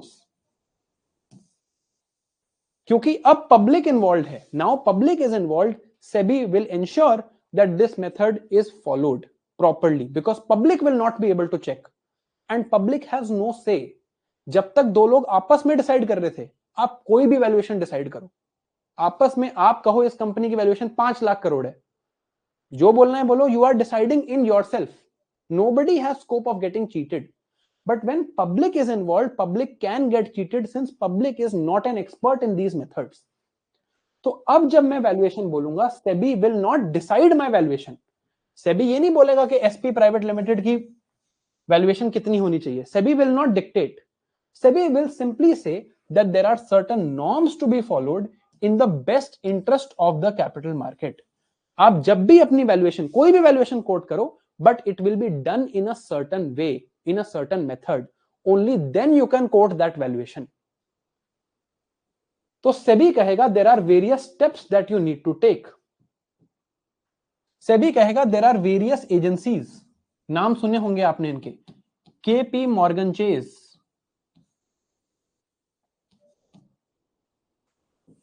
price Waterhouse Corporation, Price Waterhouse Cooper, there are various such agencies जिनका काम है ये valuation करना, their job is to do valuation. SEBI कहेगा आप go to these agencies and get an independent valuation. पहले आप खुद मत वैल्यू करो खुद को, आप एक इंडिपेंडेंट एजेंसी से अपनी वैल्यूएशन कराओ। Once you have done this, then you advertise your valuation, your method of valuation, the money that you are seeking, the purpose for which you are seeking money, whose share will you be selling, जैसे यहां पर मैं अपने share cell कर रहा था, whose shares you will be selling etc. ये सब आप एक एडवर्टाइजमेंट में लिखो, अपनी कंपनी के बारे में सारी डिटेल दो। This application is called draft red herring prospectus, DRHP, draft red herring prospectus. Basically it contains all the details about the company. ये जो मैंने आपको यहां दिखाया, the thing that I showed you here, कि मेरी कंपनी की वैल्यू इतनी है, शेयर का प्राइस इतना है, ये सारी चीजें हैं एक्सेट्रा। ये जो मैं एप्लीकेशन, ये वाली एप्लीकेशन जो मैं भेजूंगा कि मुझे इसलिए पैसा चाहिए, इतना पैसा चाहिए, इतने शेयर्स में डाइल्यूट कर रहा हूं, this is called draft red herring prospectus. इसमें शेड्यूल ऑफ आईपीओ भी होगा कि मैं अपना आईपीओ कब करना चाहता हूं, कितने टाइम तक उसको करना चाहता हूं, कितने लोग उसमें अप्लाई कर सकते हैं, सारी डिटेल्स में लिखूंगा। This is draft red herring prospectus. This is still at draft stage, अभी भी ये ड्राफ्ट स्टेज में है। SEBI will read the DRHP, SEBI will read the DRHP and make certain amendments to it. आप अपनी application public को नहीं दोगे, आप ये एप्लीकेशन सबसे पहले सेबी को दोगे। सेबी आपका डीआरएचपी रीड करेगा और आपके उस डीआरएचपी में कुछ अमेंडमेंट सजेस्ट करेगा based on its own norms. SEBI कहेगा नहीं, आपकी 10,000 करोड़ की वैल्यूएशन नहीं बनती, आपने गलत वैल्यूएशन की है, आपकी 8,000 करोड़ की वैल्यूएशन बनती है। Company will have to accept these amendments. SEBI सिर्फ अपने नॉर्म्स देखेगा कि आपने नॉर्म्स फॉलो किए, आपने स्टेप्स फॉलो किए, आपने रेगुलेशंस फॉलो करी, और उस हिसाब से SEBI can make certain amendments to this. Then amendments करने के बाद फाइनल रेड हेरिंग प्रोस्पेक्टस बनेगा। इसमें यह लिखा होगा कि कितने शेयर्स, कितना प्राइस, कितनी डिटेल्स, किसके शेयर्स, किस पर्पस के लिए, कितने रेस करेंगे, कितना पैसा चाहिए, क्या शेड्यूल होगा आईपीओ का, सब लिखा होगा। Public then is ideally supposed to read the red herring prospectus and decide if you want to invest or not. Public will read this red herring prospectus. ये RHP पब्लिक देखती है, फिर IPO के लिए डिसाइड करती है कि इस आईपीओ में हम पैसे लगाएंगे या नहीं। This is the meaning of the word red herring prospectus. जैसे जोमैटो का आईपीओ हुआ या एसपी प्राइवेट लिमिटेड का आईपीओ हो रहा है, एसपी प्राइवेट लिमिटेड ने क्या किया था, अपने शेयर्स को स्प्लिट किया था। एसपी प्राइवेट लिमिटेड ने स्प्लिट करके बोला था कि हम 10 रुपीज के 100 करोड़ शेयर्स बेचेंगे। एसपी प्राइवेट लिमिटेड यह भी कह सकता था कि हम 100 रुपीज के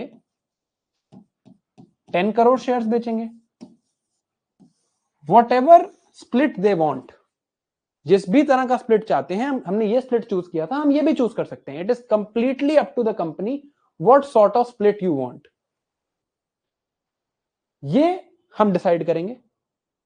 इसके बाद एक फाइनल रेड हेरिंग प्रोस्पेक्टस है. Public will read this and decide whether they want to invest और नॉट. अब पब्लिक डिसाइड करेगी मुझे इन्वेस्ट करना है या नहीं करना है. यहां तक समझ आया? रेड हेरिंग प्रोस्पेक्टस, सेबी का रोल समझ आया?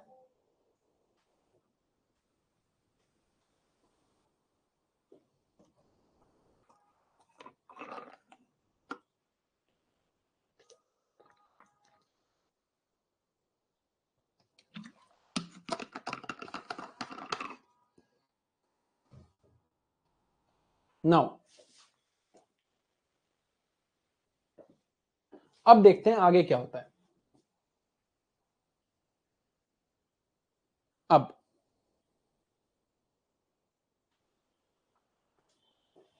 एसपी प्राइवेट लिमिटेड ने कहा कि हम देंगे 1 share of ₹10. Total shares that we are issuing are 100 crore shares. SP Private Limited will give red herring prospectus, or rather draft red herring prospectus. SEBI will take it and SEBI will give final red herring prospectus. Public is now, अब public का काम क्या है? Public is supposed to read this and then public is supposed to decide if they want to buy shares or not. How does public buy the shares? Public ने मान लो decide कर लिया कि उनको शेयर खरीदने हैं. ये बाइंग की प्रोसेस कैसे होती है इसकी बात करते हैं. SP Private Limited can decide something called lot size.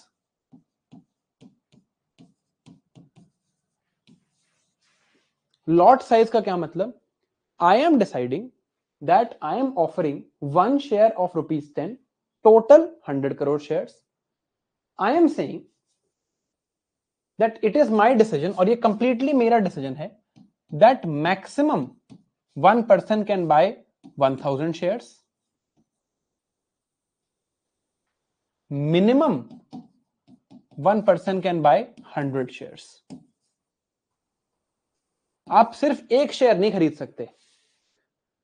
आप जब आईपीओ हो रहा है, SP private limited says minimum you can bye 100 shares, maximum you can bye 1000 shares. तो अब अगर मैं पब्लिक की बात करूं, पब्लिक ने आरएचपी रीड किया. What is the minimum amount that the public can invest and what is the maximum amount that one person can invest. एक पर्सन जैसे कि मैं और आप, हम कितना इन्वेस्ट कर सकते हैं, मिनिमम और maximum.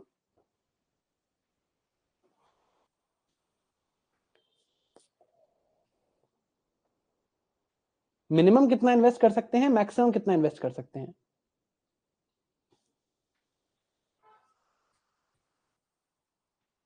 Minimum you can invest 100 into 10 equal to 1000, और मैक्सिमम आप इन्वेस्ट कर सकते हो 10,000, है ना?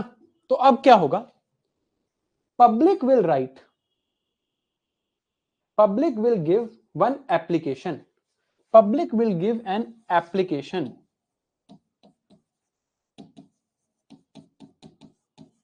to SP Private Limited. Let's see, I want to invest, let's say 5,000 rupees in your company and I want to get 500 shares. This is one application. ऐसी बहुत सारी applications public देगी to SP Private Limited. Public will apply for this IPO. आपने सुना होगा people apply for the IPO. ये वो application is the applying for the IPO. Public will give application to SP Private Limited. I want 5,000 shares. I want 500 shares. I will give you 5,000 rupees. I want 100 shares. I will give you 1,000 rupees.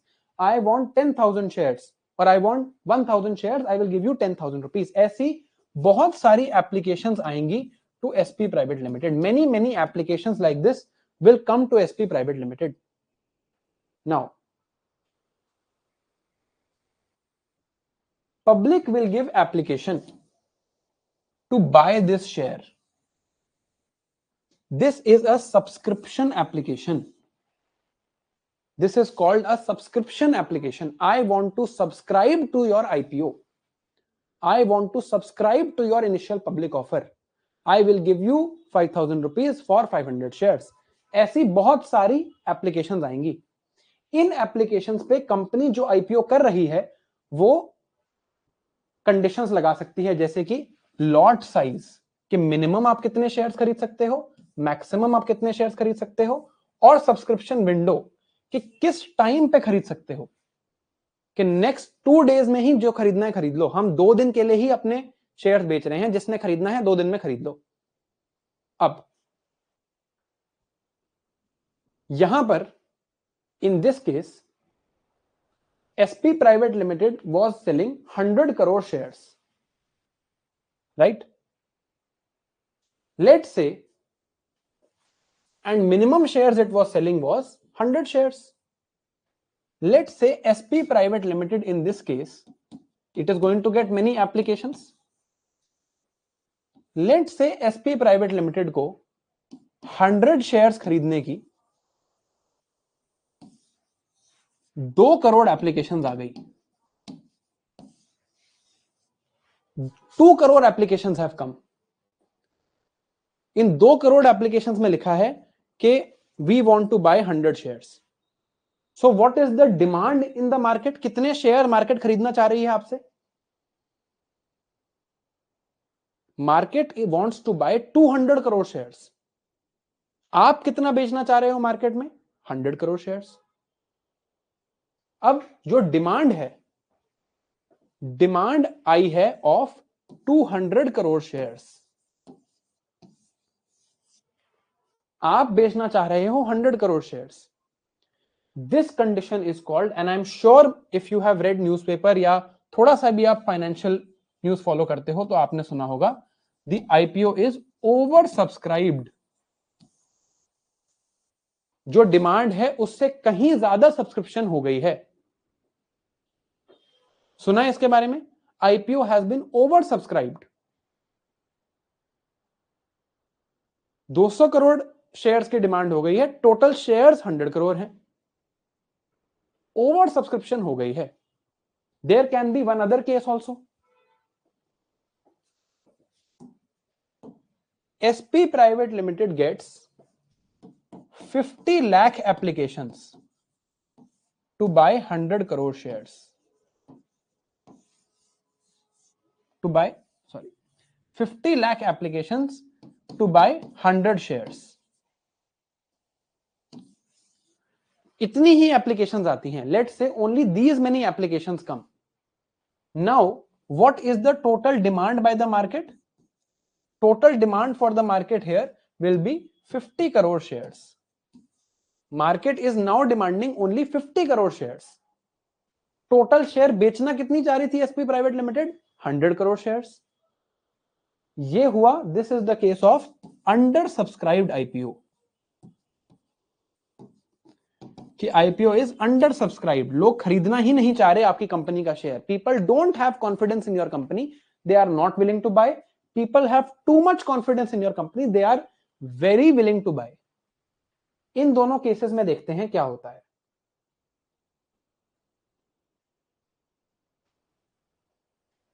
In this case, in the case of over subscription, अगर बहुत ज्यादा subscription हो गई, company अब नहीं कह सकती कि मैं अपने शेयर का प्राइस बढ़ा रहा हूं। अब ओवर सब्सक्रिप्शन हो गई तो कंपनी कांट से कि now I will sell for 20 rupees, जिसने खरीदना है खरीद लो, now I will sell more shares. ऐसा नहीं होगा। इतने ही शेयर सेल होंगे, इसी प्राइस पे सेल होंगे। कंपनी क्या करेगी? लॉट साइज डाउन कर देगी, एप्लीकेशंस को स्केल डाउन कर देगी। Scale down of applications. 200 crore लोग, 200 करोड़ शेयर्स की डिमांड है, 2 crore people are asking for 100 crore shares. We will give each of them 50 shares, सबको 50 शेयर्स दे देते हैं। तो क्या हुआ? Scale down of application, lot size change कर दिया, सबको 50-50 शेयर्स दे दिए। अभी भी उतने ही शेयर्स बिके, उतने ही प्राइस पे बिके, बस कम कर दिया। I have just reduced, valuation change नहीं होगी, कुछ चेंज नहीं होगा। वैल्यूएशन तब चेंज होती जब डिमांड 10 रुपीज से ज्यादा की होती। You can't change the price, over subscribe हो गया, कुछ भी हो गया, आप प्राइस चेंज नहीं कर सकते शेयर का, आप नंबर ऑफ शेयर सोल्ड भी चेंज नहीं कर सकते, आप मैक्सिमम स्केल डाउन कर सकते हो, लॉट साइज चेंज कर सकते हो। आपने सबको मिनिमम 100 देने थे, अब आप सबको मिनिमम 50 दे दो। Eight the same valuation nothing will change, valuation will not change, number of shares will not change, number of share price will not change, nothing will change. Company random allocation भी कर सकती है। अभी तो यहां पर let's say there are only 2 crore applications, let's say there are 50 crore applications. तो अब कंपनी क्या कहेगी? फर्स्ट कम फर्स्ट सर्व या रैंडम एलोकेशन, लॉटरी साइज उठाएगी, जिसकी लॉटरी लग गई उसको शेयर मिल जाएंगे, बाकियों को नहीं मिलेंगे। But this will not change, ये एज इट इज ही रहेगा। 100 करोड़ शेयर्स ही बिकेंगे, 10 रुपीज पे ही बिकेंगे। एप्लीकेशन ज्यादा है तो रैंडमली अलॉट हो जाएगा, लॉटरी लग जाएगी, सबको थोड़े थोड़े कम दे देंगे। This will not change. Now let's see what happens in the case of under subscription. इस केस में देखते हैं यहां क्या होता है। If there is under subscription of shares then what happens. Now यहां पर दो चीजें पॉसिबल हैं। देखो ये हमने क्या बोला, IPO is over subscribed, people are believing in the company, but now you cannot increase your share price. There are various methods to allocate. You can scale down applications, you can do random allocation, you can do first come first serve, बहुत सारे तरीके हैं, but आप कुछ भी change नहीं कर सकते। If IPO is under subscribed, कम एप्लीकेशंस आई, आपने बेचना चाह रहे थे 100 करोड़ शेयर्स, सिर्फ 50 करोड़ शेयर्स ही लोग खरीदना चाह रहे हैं। IPO is under subscribed, company is prepared for this, company hired someone called an underwriter. Underwriter क्या है? अंडरराइटर क्या है? Underwriter gives the guarantee to the company that if public does not buy your shares, आपने public को कहा है that we want to sell 100 crore shares at rupees 10. Underwriter will give a guarantee to SP Private Limited that in case this is not bought by the public, whatever shares are remaining, आप 100 crore shares बेचना चाह रहे हो at 10 rupees, public only buys 50 crore shares, then we will buy the remaining shares. Underwriter gives guarantee to SP Private Limited that जो भी shares public नहीं खरीदेगी, अगर ओवर सब्सक्राइब हो गया मतलब पब्लिक ने खरीद लिए, no problem solve. But if let's say public only wants to buy 50 crore shares, 50 crore are left, underwriter will buy the remaining 50 crore and they will not buy it at value of rupees 10, at some discount, maybe at rupees 9. At some discount, underwriter will buy the remaining shares. Underwriter generally कोई बहुत बड़ी company होती है जिसके पास ability होती है ये सारे शेयर्स खरीदने की। जैसे one very common underwriter is LIC. LIC is a common underwriter for IPOs. अगर पब्लिक ने नहीं खरीदा तो हम खरीदेंगे at a discounted price, and underwriter get some fees for this, right? This is the role of underwriter. Now मान लो company ने कहा कि हम कर रहे हैं, we are selling our shares, we are selling our shares, हम IPO करना चाहते हैं, but IPO is heavily under subscribed, एक भी एप्लीकेशन नहीं आई, या फिर कोई मेजर इवेंट हो गया, कंपनी के ओनर की डेथ हो गई, some major event happened, then there is an option to withdraw the IPO also. You can say that, okay, we are withdrawing our IPO. If it is heavily undersubscribed or some major event happens, you are withdrawing the IPO. You can say that, okay, we are going to withdraw the IPO. हम IPO नहीं करते. Let's not give our shares in the public. We will do it at some other time. Oversubscription of IPO, undersubscription of IPO, underwriter, withdrawal of application, lot size. ये चीजें अभी तक clear है? Is this clear? धीरे धीरे चलेंगे, सारे concepts clear हो जाएंगे.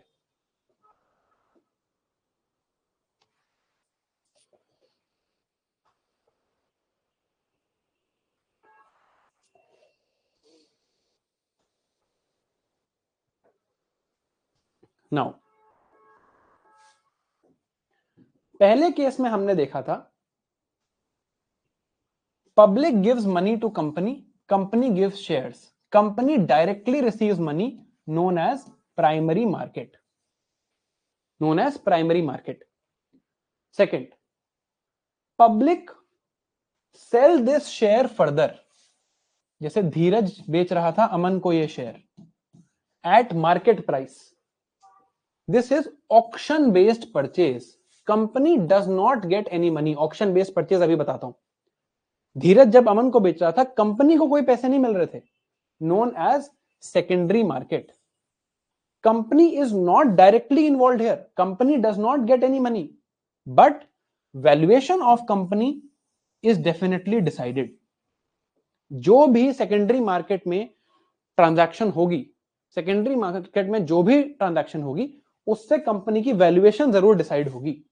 Valuation of the company changes based on transactions in secondary market. Aman bought the share for 15 rupees, valuation of the company changed. ठीक है. Now, हमने देखा कि ये जो मार्केट है जहां पर ये शेयर्स ट्रेड होते हैं, this has to be a physical marketplace. अगर फिजिकल मार्केटप्लेस एक जगह इसकी नहीं होगी तो हो सकता है इंफॉर्मेशन सबको ना मिल पाए. अगर एक ही जगह पर सारे ट्रेड्स हो रहे होंगे तो सबको इंफॉर्मेशन मिल जाएगी.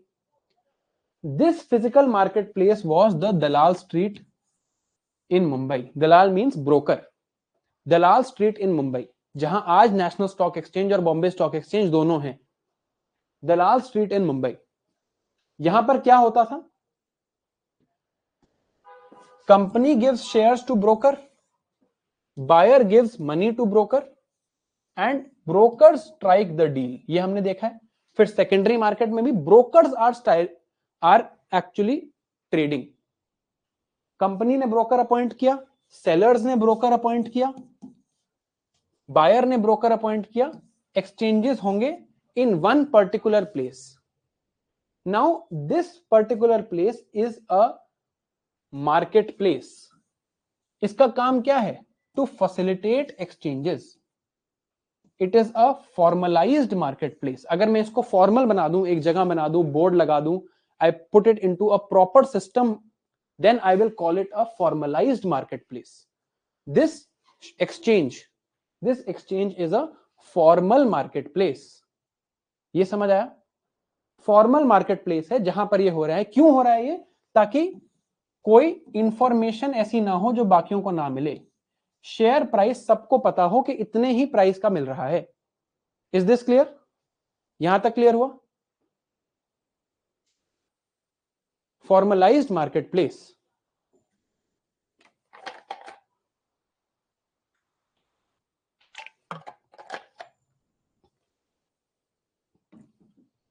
Now,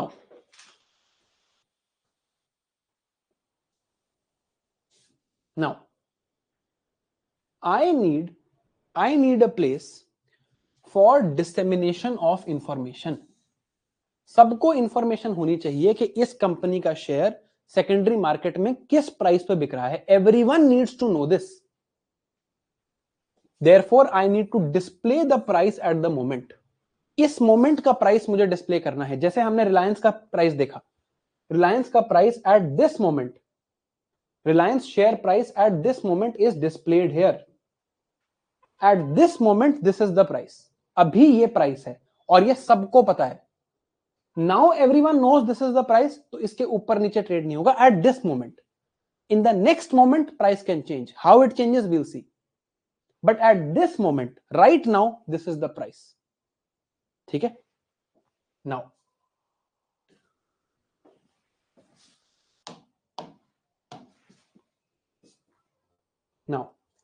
what was happening in the market place? क्या हो रहा था मार्केट प्लेस में? बायर का ब्रोकर, सेलर का broker, and they will do a deal which is basically a contract. अब मैं चाहता हूं someone needs to be there who is going to enforce this contract.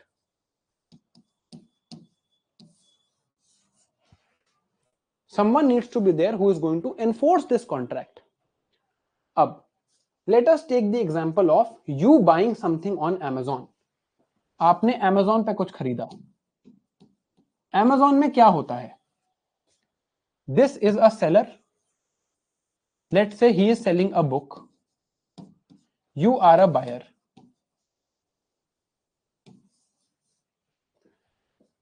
You give money to Amazon.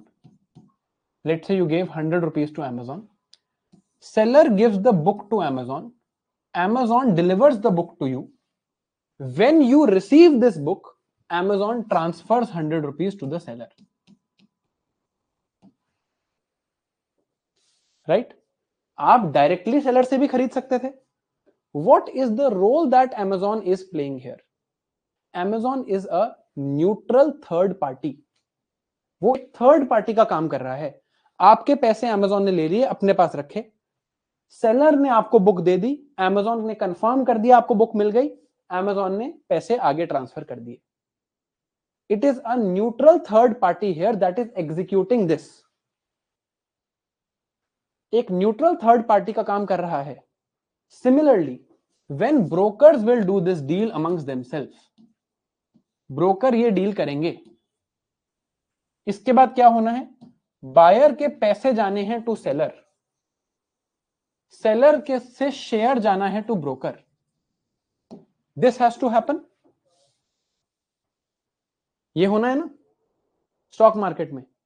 तो अब एक Amazon type entity चाहिए जो इस चीज को इंश्योर कर सके कि ये जो डील हुई, this deal that happened actually gets executed. Yes और नो?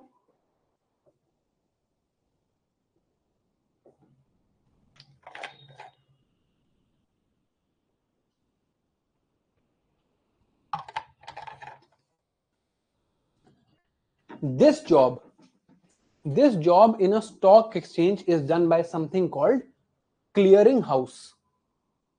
नाम शायद सुना होगा आपने, क्लियरिंग हाउस. क्लियरिंग हाउस का यही काम है. क्लियरिंग हाउस का काम है that contracts are standardized and clearing house will do this job of providing a financial guarantee, clearing the data, gives clearance so that ये जो डील है ये एग्जीक्यूट हो जाए. एक न्यूट्रल थर्ड पार्टी जो ये काम पूरा कर दे. ब्रोकर्स ने डील तो कर ली, but actually this actually happens. आपके पास शेयर चला गया, यहां से यहां पैसे चले गए. ये डेटा क्लियर करके कि yes money has been transferred, I am giving this clearance that money has been transferred, now share can be transferred. I need a clearing house. Now जो ये कॉन्ट्रैक्ट्स हो रहे हैं ब्रोकर्स के बीच में, these contracts need to be standardized, brokers need to be authorized. ऐसे नहीं कि कोई भी ब्रोकर बन जाए. someone needs to be authorized to become a broker. Otherwise तो कोई भी कहेगा मैं आपका ब्रोकर बन जाता हूं स्टॉक मार्केट में. so brokers need to be authorized, someone needs to clear the data, only then you will be calling it an organized exchange. कि स्टैंडर्डाइज्ड कॉन्ट्रैक्ट्स हैं, ब्रोकर्स ऑथराइज्ड हैं, जो भी कॉन्ट्रैक्ट्स होते हैं उनको एनफोर्स करने के लिए एक क्लियरिंग हाउस है. जब ये तीनों चीजें हो जाएंगी तब आप कहोगे this is an organised exchange. Now it is organised formal exchange. ऐसे नहीं कि कोई भी कुछ भी डील कर रहा है. सब कुछ एक स्टैंडर्ड तरीके से होता है, ऑथराइज तरीके से होता है. This is called a stock exchange. Now SEBI puts regulations on all these entities. मैं अगर एक बायर बनना चाहता हूं स्टॉक मार्केट में, I want to buy stocks in the stock market, shares in the stock market, तो सेबी मुझ पे कहता है KYC norms, know your customer norms लगाता है सेबी मेरे ऊपर. SEBI put certain norms on brokers that to become a brokers you must get authorised from us. SEBI norms लगाता है कंपनीज के ऊपर जब वो आईपीओ करें, जब वो अपने शेयर्स बेचें. सेबी नॉर्म्स लगाता है क्लियरिंग हाउस के ऊपर, जिसका काम है कॉन्ट्रैक्ट्स को एनफोर्स करना. The job of SEBI is to regulate capital markets. So it will put regulations on all entities that are playing in the capital markets. One of these entities is also clearing house, whose job is to enforce the contract. Up. Now, earlier, this process was happening physically. अभी तक ये process physically होती थी. तो physically क्या process थी? अब देखो, धीरज ने शेयर बेचना है. Dhiraj tells his broker I want to sell the share. Aman ने शेयर खरीदना है. Aman tells his broker I want to buy the share. They will do a deal, मतलब एक contract. Clearing house will check the details and authorize that contract. Once the contract gets executed, what will happen? एक company का share है, एक company का share है जो आज की डेट में धीरज के पास है. तो इस शेयर में, on this share the name of Dheeraj is written. यहां पर धीरज का नाम लिखा है इस शेयर में. Once this deal has happened, company will take this share from Dheeraj, destroy this share, इसको destroy करेगी, and issue a new share to Aman. अब इस शेयर पे अमन का नाम लिखा होगा. अब इस प्रोसेस के लिए क्या चाहिए? Someone needs to inform the company that this deal has happened. किसी को कंपनी को इंफॉर्म करना पड़ेगा कि ये डील हुई है. It is the job of the exchange. जो एक्सचेंज है उसका काम है कंपनी को ये बताना that these two people have done this deal. These two people have done this deal with your share in the secondary market. Then company will take the share. Company will take the share from Dheeraj, destroy that share, issue new share to Aman. Company also maintains something called a master list. Company एक master list maintain करती है. इस master list पे company के सारे owners के नाम लिखे हैं. जैसे मैंने आपको एक मास्टर लिस्ट दिखाई थी. Shivan has 32%, Amir has 33%, Yashasvi has 20%, PE firm has 5%. Company will now write Dhiraj has 0.00000001%. Company will cut Dhiraj name and write now Aman has 0.00000001%. तो company will update its master list. After updating its master list, company will then create new share and send to Aman. अब हो गई transaction पूरी. Now this transaction, ये काम कि company को पहले इंफॉर्मेशन मिले कि ऐसी एक डील हुई है, फिर कंपनी धीरज से शेयर ले, उस शेयर को डिस्ट्रॉय करे, एक नया शेयर अमन के नाम पे इशू करे, अमन के ब्रोकर को दे और अमन का ब्रोकर फिर फाइनली वो शेयर अमन को डिलीवर करे. दिस एंटायर प्रोसेस, इसमें कंपनी अपनी मास्टर लिस्ट भी अपडेट करेगी. This entire process will take certain time. ऐसा तो है नहीं इस can not happen in 1 second. थोड़ा टाइम लगेगा इस प्रोसेस को होने में. दिस प्रोसेस में जो टाइम लगता है उसे कहा जाता है सेटलमेंट साइकिल.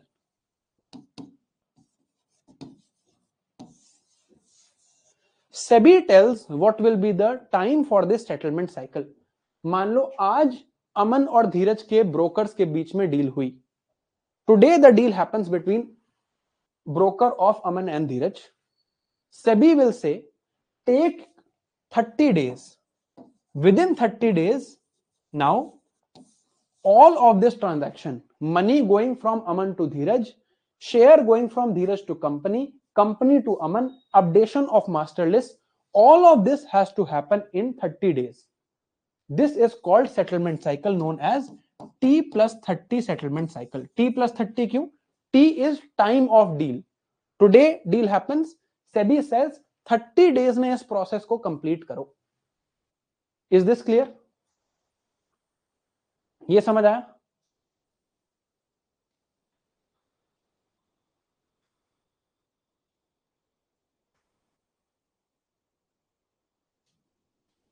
सुना है आज आपने सुना होगा T+1 साइकिल, T+2 साइकिल, है ना? सुना होंगे ये टर्म्स. अब देखते हैं कि एक्चुअली क्या हो रहा है. इस केस में क्या था? शेयर फिजिकल था, इसीलिए टाइम लग रहा था, बहुत टाइम लग रहा था क्योंकि शेयर एक फिजिकल फॉर्म में था. अब देखते हैं क्या होता है. अर्लियर शेयर सर्टिफिकेट्स होते थे in physical form. Share certificates used to be held in physical form. Share holder will give to broker, market, यहां बायर का ब्रोकर. जब ये ट्रांजैक्शन हो जाएगी, कंपनी अपनी master list of share holders को अपडेट करेगी और मेंटेन करेगी. Exchange will inform the company that such a deal has happened. Company will destroy the old share, issue the new share, and there is some time required for this settlement known as settlement cycle. Earlier the settlement cycle was T plus 30 or T plus 15 days. This T plus 15 days was the reason of the Harshad Mehta scam. आप देख सकते हो अब वो scam की documentary. Now you will understand वो scam कैसे हुआ. ये इतना लंबा सेटलमेंट साइकिल 30 डेज, इसको रिड्यूस करना था. This needed to be reduced कि यार ये 30 दिन का सेटलमेंट साइकिल बहुत लंबा साइकिल है, इसमें कुछ भी हो सकता है. 30 दिन में तो शेयर प्राइस कहीं का कहीं पहुंच सकता है. तो इसके लिए एक सोल्यूशन सोचा गया. इन्होंने कहा कि देखो आज की डेट में शेयर फिजिकल फॉर्म में है, जब तक शेयर फिजिकल फॉर्म में रहेगा तब तक ये प्रॉब्लम रहेगी, तब तक this transaction can not happen quickly. तो new concept of depositories was brought in. Depositories where you deposit something. In your bank you deposit money, in your depository you deposit shares. So it was a special account for custody of the shares I have. Special account for custody of the share. And share was no longer kept in a material form, no longer kept in a physical form. Physical form में share रखते तो बहुत time लगता. Share was now kept in a dematerialized form, मतलब digital form, in a data form, not a physical form. Physical share नहीं है, अब data है, dematerialized है. This is where you hear the name demat account, dematerialized account. All your shares are now kept in dematerialized form with one of these depositories. अब अगर share depository में पड़ा है, सबके अकाउंट उसी डिपॉजिटरी में है, now we can do this very quickly. अब उसको डिस्ट्रॉय करना, अपडेट करके वापस जाना बहुत इजीली करा जा सकता है. This is the meaning of the word demat account. India में there are right now 2 depositories, national securities depositories limited, central depository services limited, NSDL and CDSL. Now once your shares were kept in dematerialized form in demat account, now there is no problem.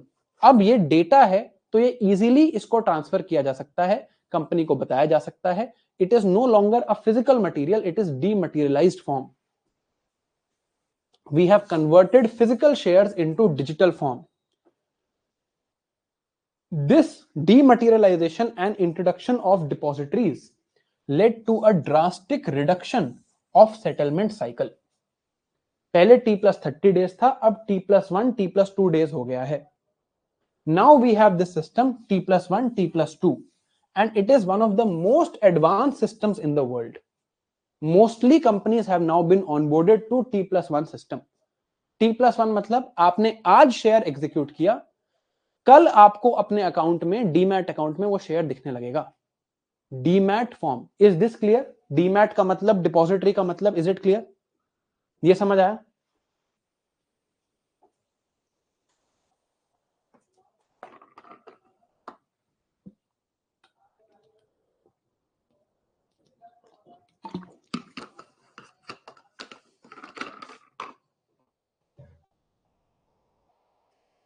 अब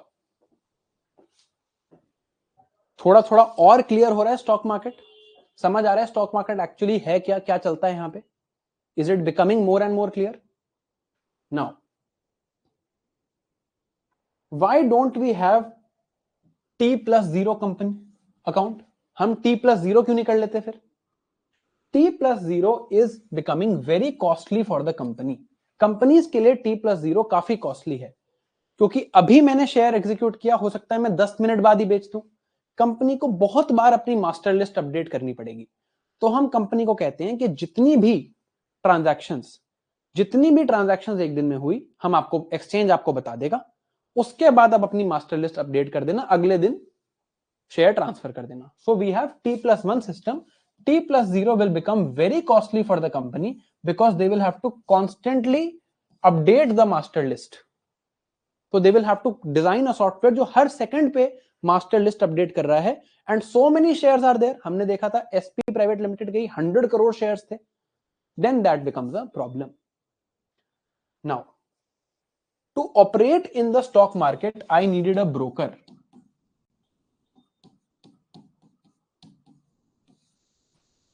मुझे एक broker चाहिए था to operate in the stock market. यही हो रहा था ना, मैं खुद तो जा नहीं रहा था. I needed a broker. The companies that you hear of, Zerodha, Grow, ICICI Prudential, ये क्या हैं? These are your brokers.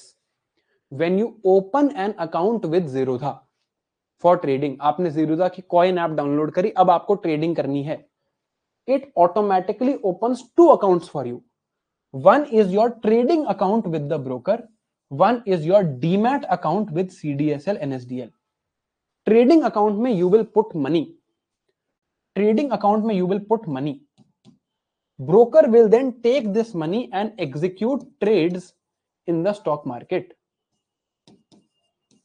Whatever shares you then get will then be put into your depository in demat account. So I have to purchase a share. I decide I want to purchase the share of Reliance Industries from stock market. I will give command to broker. मेरे को दिखता है मैं app पे एक button दबा रहा हूं, but what I am actually doing, I am giving a command to the broker. Broker will execute the trade after T+1.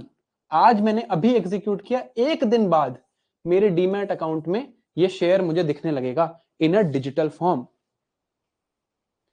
Now when I will execute this trade, I will pay for the share price.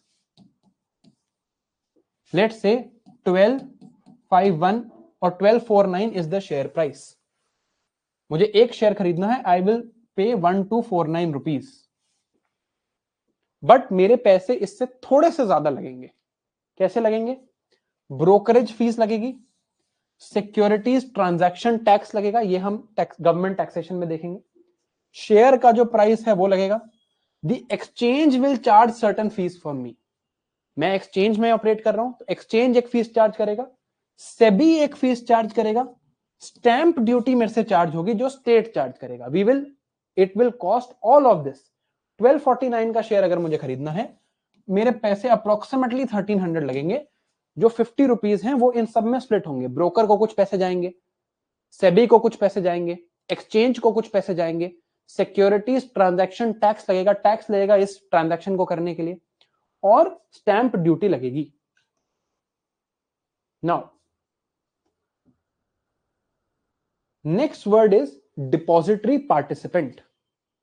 Depository participant are authorized entities who open your demat account and operate this through the authorization of owner। जो आपका demat account खोलते हैं और उनको operate करते हैं वो हैं authorised entities. Depository participants usually they are the brokers themselves. This is the job of the broker. Zerodha is my broker, ICICI Prudential is my broker, Groww is my broker. It will operate my demat account. What is the stock exchange? हमारे दो stock exchanges हैं, national stock exchange and Bombay stock exchange. दोनों बॉम्बे में ही हैं and दोनों private entities हैं। National में नेशनल लिखा है, इसका मतलब ये नहीं है that it is a government entity, it's a private, fully private entity. These are the two we know about. और भी हैं, Madras stock exchange, Calcutta stock exchange. Stock exchange का क्या काम है? Stock exchange is simply a market place. It is responsible for formulating standard contracts and executing contracts. इसमें role clearing house का भी आता है। It assumes responsibilities for defaults. अगर मान लो मैंने कहा मैं ये 100 रुपीज में ये शेयर खरीदूंगा and then it is seen that I don't have 100 rupees to give, stock market is responsible, the exchange is responsible। मैंने आपको कहा I will buy a share from you from 100 rupees, I don't have 100 rupees to give, stock exchange will give you 100 rupees and it will put penalties on me। So it is job of stock exchange to be the facilitator of exchange। It assumes responsibility for defaults। Now अभी तक हमें क्या क्या clear हुआ है? Till now we know what is a broker, what is IPO, what is a share, what is a demat account, what is a depository, what is a depository participant. We have understood how IPOs happen, what is the role of SEBI, what is the role of a clearing house, what is the job of the stock exchange, what is settlement cycle।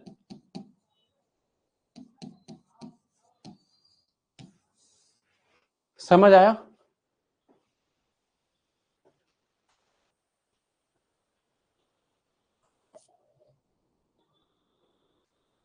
अभी तक समझ आ रहा है?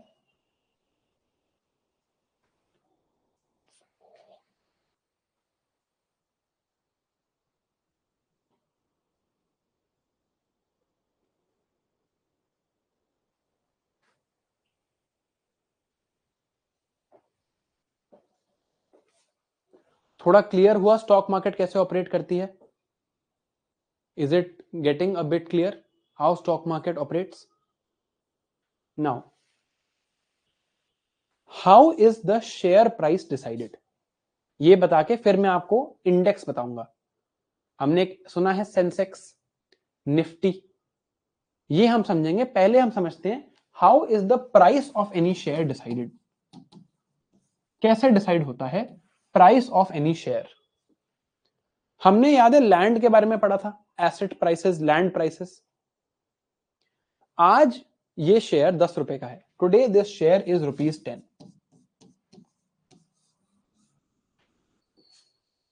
I think I hold this share. I am the shareholder.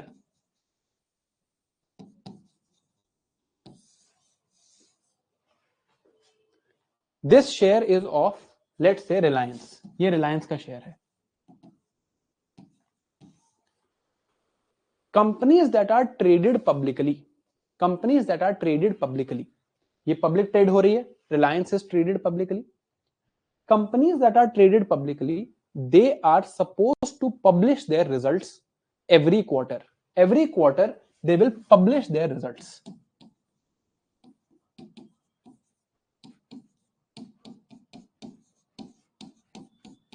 उस results में वो क्या बताएंगी that in let's say Q1 of 2024 this was our revenue, this was our profit. 2024 में दिस केम Q1 में रिलायंस ने बोला हमारा रेवेन्यू ये था, प्रॉफिट ये था, ये रिजल्ट वो पब्लिश करेंगे। नाउ इससे पहले उन्होंने Q1 ऑफ 2023 का भी रिजल्ट पब्लिश किया होगा। People will look at this. People will look at this and then people will say that okay, Q1 of 2024 Reliance has published 1000 crores of profit. In this quarter they have made 1000 crores of profit. Last quarter they made only 500 crores of profit. आज ये result publish हो गया। Now I am the shareholder. My share is ₹10. I think that this is amazing result. मुझे लगता है इसका share price अब बढ़ेगा। I think that this price will go up to 20 rupees. You think Reliance will do even better. मुझे लगता है ये शेयर का प्राइस 20 रुपीज तक जा सकता है। You think 20 नहीं 30 रुपीज तक जा सकता है। So you will come to me and say I want to buy this share for 20 rupees. I will think हाँ बहुत अच्छा, मेरे को लगता है 20 तक ही जा सकता है। This is my expectation of future. ये डेटा तो आज आ गया, this data has come today, ये डेटा तो आ गया आज। अब मेरी फ्यूचर एक्सपेक्टेशंस क्या हैं? What are my expectations of the future? Let's say I hear a news that Reliance is going to acquire Facebook, तो मुझे लगेगा ये शेयर तो 10 का 200 हो सकता है। Based on my future expectations I have an expectation and you have an expectation. You think Reliance in the next quarter, अब 2025 का Q1 चल रहा है, you think on the basis of Reliance performance, we are right now let's say in April of 2024, you think on the basis of Reliance performance in 2025 Q1 Reliance is going to publish a profit of 5,000 crores. I think at this time that in 2025 Q1 Reliance will only be able to publish a profit of 1200 crores. मेरी expectation ये है, आपकी expectation ये है। So you will be willing to buy this share at a higher price. You will think this share will go to 30. ये share का price बढ़ेगा। Your expectation of performance of this company, you think this share will rise to 30 rupees. I think this share cannot rise to more than 20 rupees. So I will be willing to sell at 20 and you will be willing to buy at 20. आप कहोगे 20 रुपए में बेच दो, मैं कहूंगा हाँ मैं बेचने को तैयार हूं, क्योंकि मुझे लगता है रिलायंस इससे ज्यादा प्रॉफिट नहीं कर सकता। आपको लगता है कि रिलायंस इससे 5 टाइम्स ज्यादा प्रॉफिट कर सकता है। It is expectation of future. आपको फ्यूचर में क्या लगता है? All of these expectations coming together, how many buyers are there, how many sellers are there, simply this decides the price of a share. SP private limited के 100 crore shares हैं market में, ये चीज तो फिक्स्ड है। some people feel SP private limited is going to perform very well in the future, they will want to buy the shares of SP private limited. some people feel SP private limited is going to perform badly, they will want to sell. Number of people who feel they are going to perform better, they will want to buy the share. Number of people who think they are going to perform badly, they will sell the share. Depending on number of sellers and number of buyers, price will change. आज share 10 रुपए का है, everyone thinks that they are going to perform badly, price will fall. Everyone thinks they are going to perform well, price will rise. समझ आया?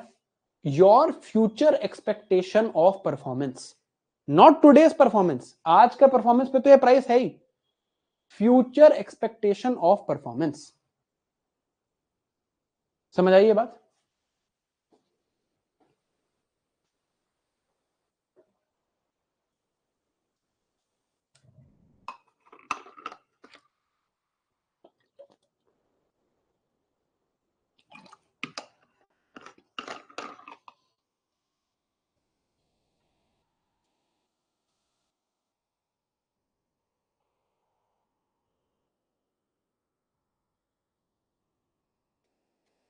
Now, this is how the price of any share goes up or down.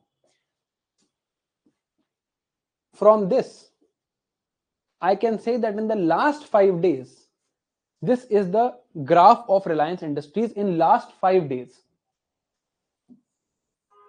What is the market sentiment of Reliance Industries? लोगों को क्या लग रहा है Reliance के बारे में? That in the future it is going to perform better. It is going to perform better in the upcoming future. तो ऐसे जा रहा है.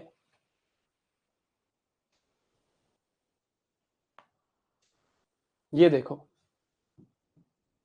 In August of 2024, this share was at this level. Today, this share is at this level.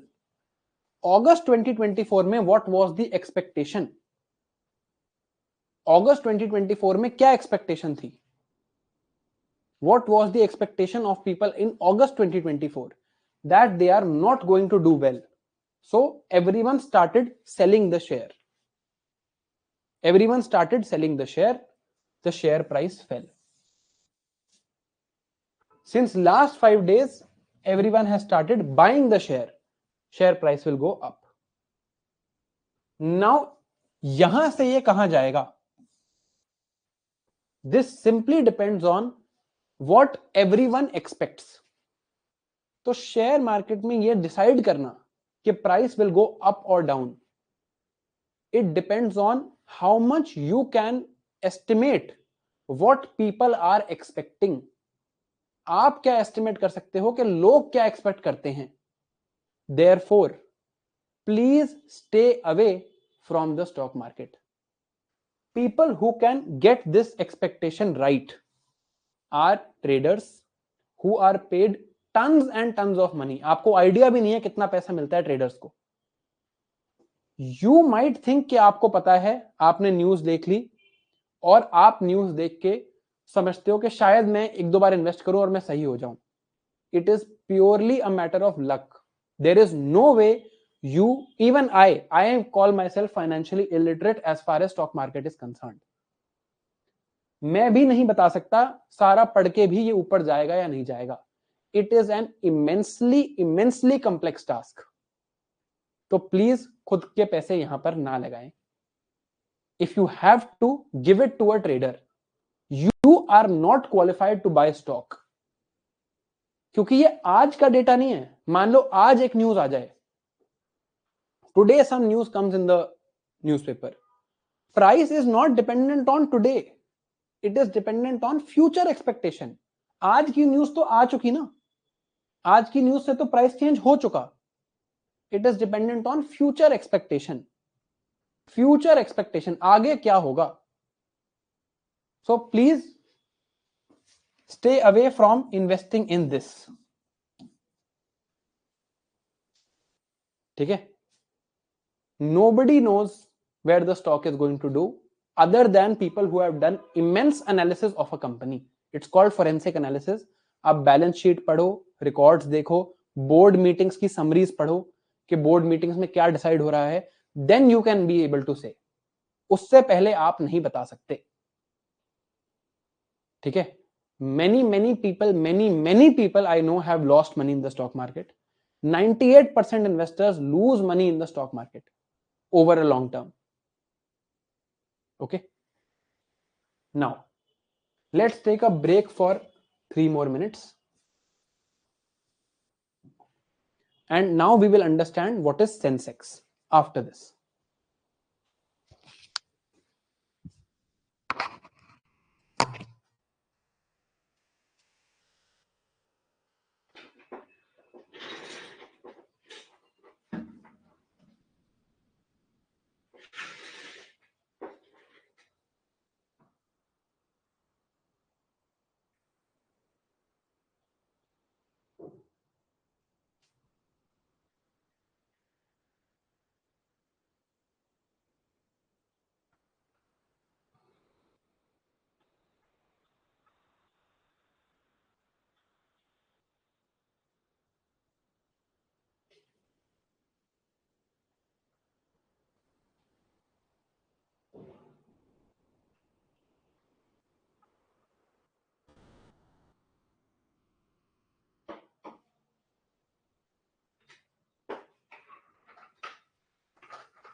All right. Let's look at the Sensex ones.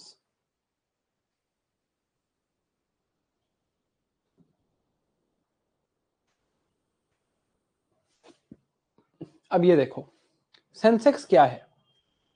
Sensex is an index. ये एक index है,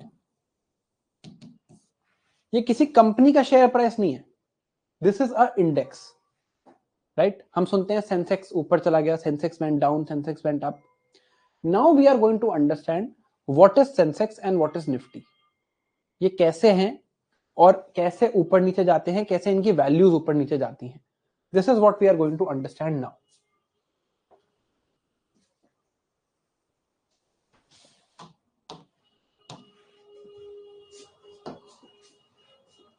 देखो, let's come to now index. हमने इससे पहले भी indexation पढ़ी है। We have read the process of indexation before this. Human development index we were reading. Indexation में क्या करते हैं हम? We are representing some underlying statistic or underlying value. हम कोई underlying statistic या underlying value को लेते हैं। हमने क्या किया? Life expectancy at birth, GNI per capita, GNI per capita, mean years of schooling, expected years of schooling, इन सबको लेके एक इंडेक्स क्रिएट किया कॉल्ड ह्यूमन डेवलपमेंट इंडेक्स और एक वैल्यू दे दी। तो कुछ अंडरलाइंग स्टैटिस्टिक्स को, चार स्टैटिस्टिक्स को हमने पुट टुगेदर करके through a mathematical formula we created an index. This is exactly what these indexes are. Sensex, Nifty 50, bank Nifty, Nifty IT, ये सारे इंडेक्सेस हैं। Let's read what they are. It is a number that captures, Sensex की बात कर रहा हूं, number that captures weighted value of 30 large companies of various sectors listed on Bombay Stock Exchange. Weighted value मतलब कोई weight दिया जाएगा to their relative importance. Large मतलब market leaders.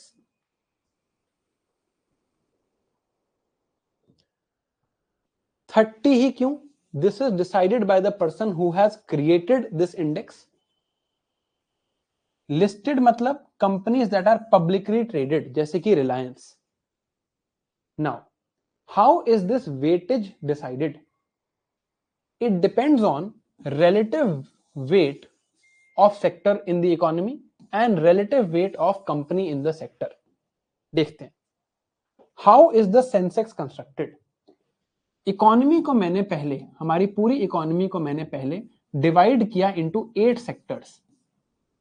Let's say one is banking sector, one is infrastructure sector, एक banking, एक infra, एक hotels, एक agriculture, ऐसे करके मैंने वेरियस सेक्टर्स में अपनी इकोनॉमी को डिवाइड कर दिया. So I said these are the 8 sectors in which my economy is divided. Then in each of these sectors I picked and I saw कि इनकी weightage क्या है. Let's say banking contributes 20% to my economy, infrastructure contributes 10% to my economy, hotels contribute 5% to my economy, agriculture contributes 15% to my economy. ऐसे करके मैंने हर sector की economy में एक इंपॉर्टेंस डिसाइड कर ली. नाउ अब मैंने देखा कि ओके, बैंकिंग में 20% of the economy, infrastructure 10%, hotels 5%, agriculture 15%, हर सेक्टर का एक वेटेज मैंने असाइन किया. Now I see that banking में which are the market leaders.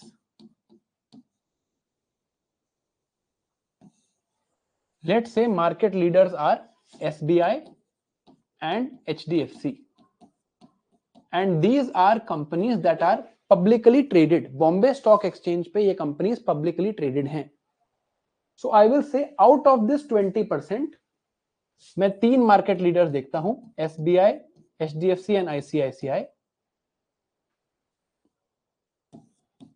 I give 10% weight out of this 20%. 10 I give to SBI, HDFC को I give 6, ICICI को I give 4. ऐसे similarly infrastructure sector में भी मैं ऐसे कुछ कंपनीज निकालूंगा. होटल्स में भी कुछ कंपनीज, एग्रीकल्चर में भी कुछ कंपनीज, और सबको एक नंबर असाइन कर दूंगा, SBI 10%, HDFC 6%, etcetera etcetera. Now ऐसे टोटल नंबर ऑफ कंपनीज, यहां पे 3 हुई, total number of companies will be 30। Now what am I doing, I will look at the share prices of these companies. SBI का share मान लो अभी 1500 रुपए का है, एचडीएफसी का 2000 रुपए का है, आईसीआईसीआई का 300 रुपए का है। I will look at the share prices of these companies. I will multiply them by their relative weight. 1500 I will multiply by 10%. 2000 I will multiply by 6%. 300 I will multiply by 4% and get some figures. Say X, Y, Z. Some figures I will get for each of these 30 companies. Whatever value I get here, ये value, this becomes the value of Sensex. मैंने हर पहले अपनी economy में सारे sectors को एक relative percentage assign करी, फिर उन सेक्टर्स में क्या असाइन किया, then I assign market leaders of that sector, the biggest companies, biggest listed companies of that sector, उन सबको एक वेटेज दिया, उनके शेयर प्राइस को उस वेटेज से मल्टीप्लाई किया, and finally I arrived at a figure. Of course, a lot of other mathematical calculations are also happening here, but this is broadly how I calculate. तो मैंने 30 biggest companies Lee across, I took 30 biggest companies across various sectors, gave them a relative weightage to the sector, relative weightage to the company, then took an average and came to a value. This is how the value of Sensex is constructed. So if now out of these 30 companies, everyone's share price will go up, Sensex will go up. If everyone's share price will go down, Sensex will go down. If some will go up, some will go down. It depends on किसको कितनी weightage दी गई है, उस weightage के हिसाब से Sensex will go up or down. Sensex is not indicative of a particular company. It is the weighted average across various sectors of the company. समझ आया सेंसेक्स की वैल्यू कंस्ट्रक्ट कैसे होती है?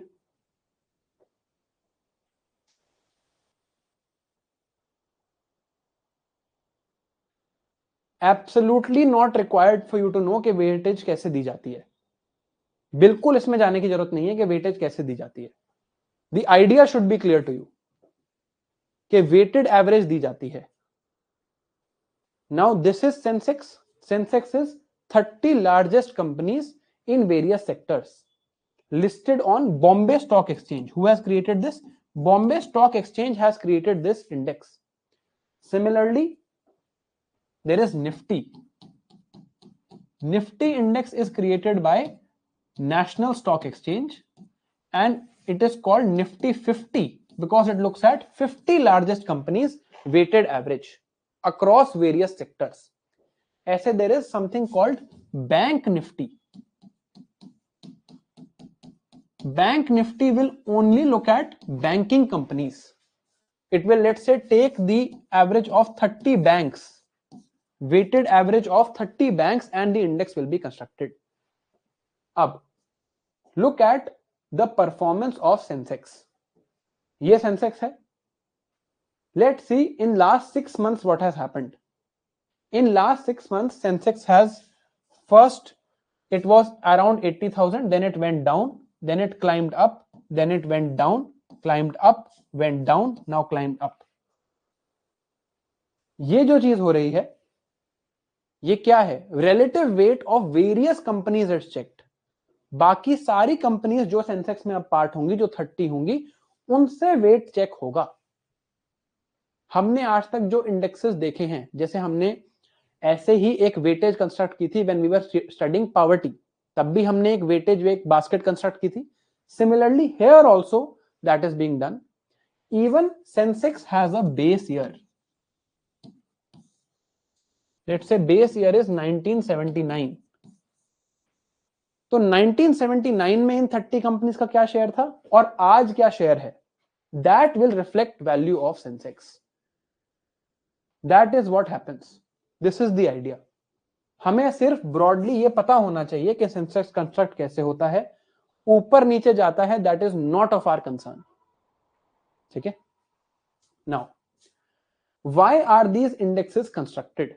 क्यों बनाया जाता है इस इंडेक्स को?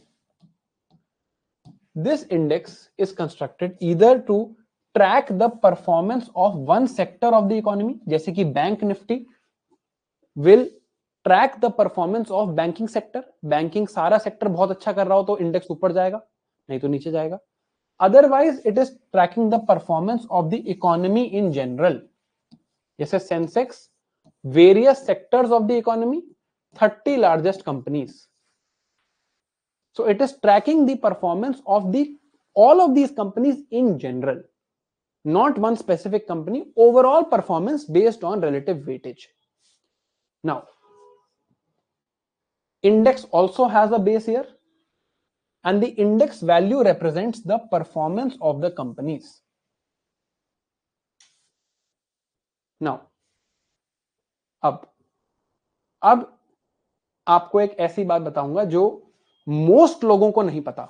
Even chief economic adviser, former chief economic advisor Arvind Subramanian has written an article where from reading this article it is evident that even he does not understand this fully. Question is Sensex reflective of the economy? सोच के बताना, क्या Sensex economy को reflect करता है?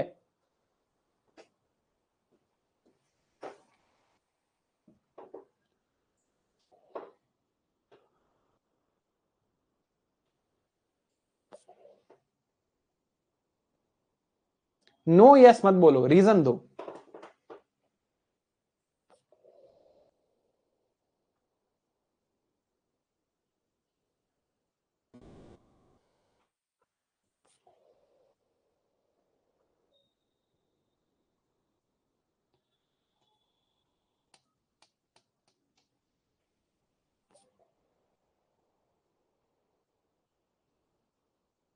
अरे ये reason थोड़ी हो सकता है that there are more than 30 companies.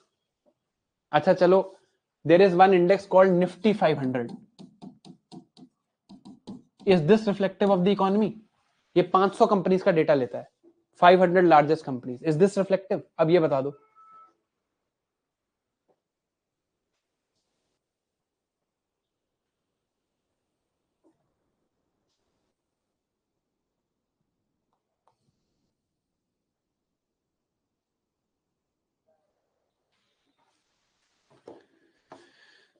Sensex reflects, अब रुक जाओ please, now please stop. Sensex reflects share price, है ना? Share price of various companies on an average, some formula. Share price से वो वैल्यू उसकी डिटरमाइन होती है ना? अब ध्यान से सुनना इस बात को. This is one reason why you should not invest in the share market. Share market in the sense of should not invest in individual stocks. How is share price decided? Share price is decided on the basis of future expectation. आज के data पे नहीं, future expectation. Share price is decided on the basis of future expectation. Sensex also is dependent on share prices of certain companies. Nifty is dependent on share prices of certain companies. Sensex reflects future price, future expectation, not today, future expectation. So Sensex is a leading indicator.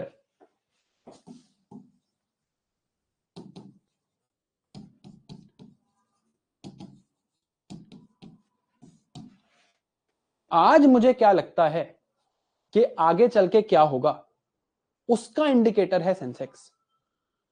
Indicator of future expectation. याद करो GDP data.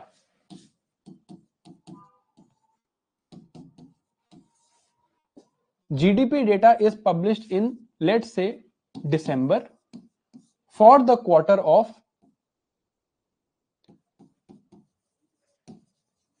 July, August and सितंबर।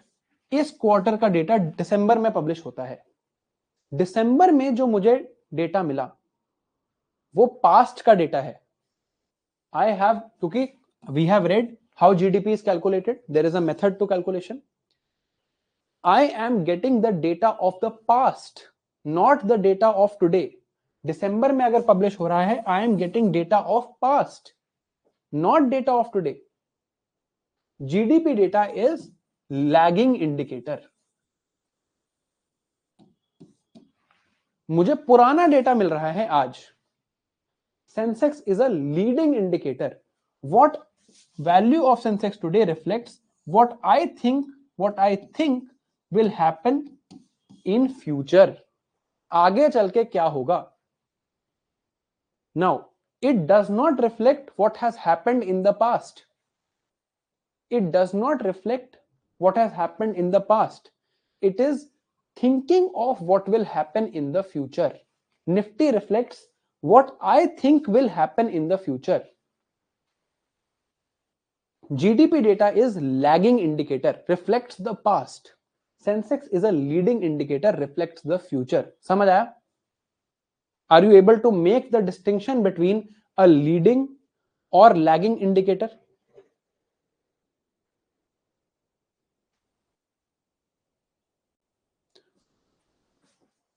इसके लिए मैं आपको क्या करता हूं, मैं आपको निफ्टी का ग्राफ दिखाता हूं. Let me show you the actual graph of Nifty. ये एक्चुअल ग्राफ है निफ्टी का. इसको ध्यान से देखते हैं, थोड़ा जूम करते हैं, ध्यान से देखते हैं. 5 साल का निफ्टी का ग्राफ है ये.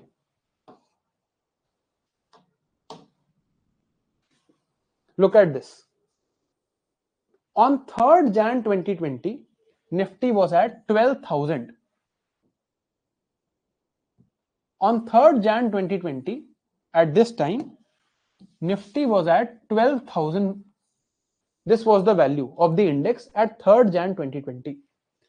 ये है 3rd Jan 2020, approximately 5 years back. ये है.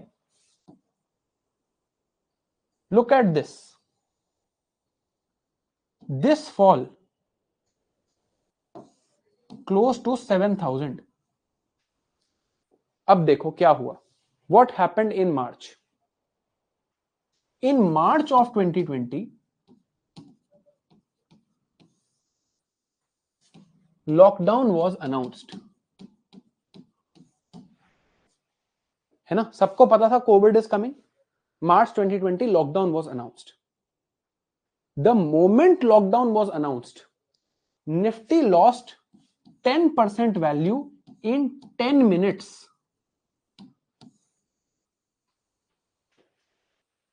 10% वैल्यू खत्म हो गई इन 10 मिनट्स. 10 मिनट में 10% वैल्यू, ह्यूज नंबर. मार्च के महीने में Nifty got this dip from 12,000 to 7,000. 12,000 से 7,000 within 10 minutes. Why? Because already in March, people had gotten this expectation that for next some time, the economy will be closed. The moment lockdown was announced, now everybody knows कि कुछ time के लिए economy बंद रहेगी, economy will suffer. तो उसी time immediate crash of value. अब यहां से आगे देखते हैं. अब है interesting story. Look at this data. 2021 में भी तो कोविड चल रहा था, सेकेंड वेव भी आई. Nifty from here is like this. Did the economy recover in 2021? ये मार्च है. दिस वैल्यू ये होगा somewhere around August. This value will be let's say January of 2021. जनवरी 2021 को Nifty had crossed its earlier value of 12,000. 12,000 से ऊपर चला गया था. क्या जनवरी में ही इकोनॉमी रिकवर हो गई थी कोविड से? 2 साल चला है कोविड. 2020 2021 पूरा टाइम कोविड चल रहा है इकोनॉमी में.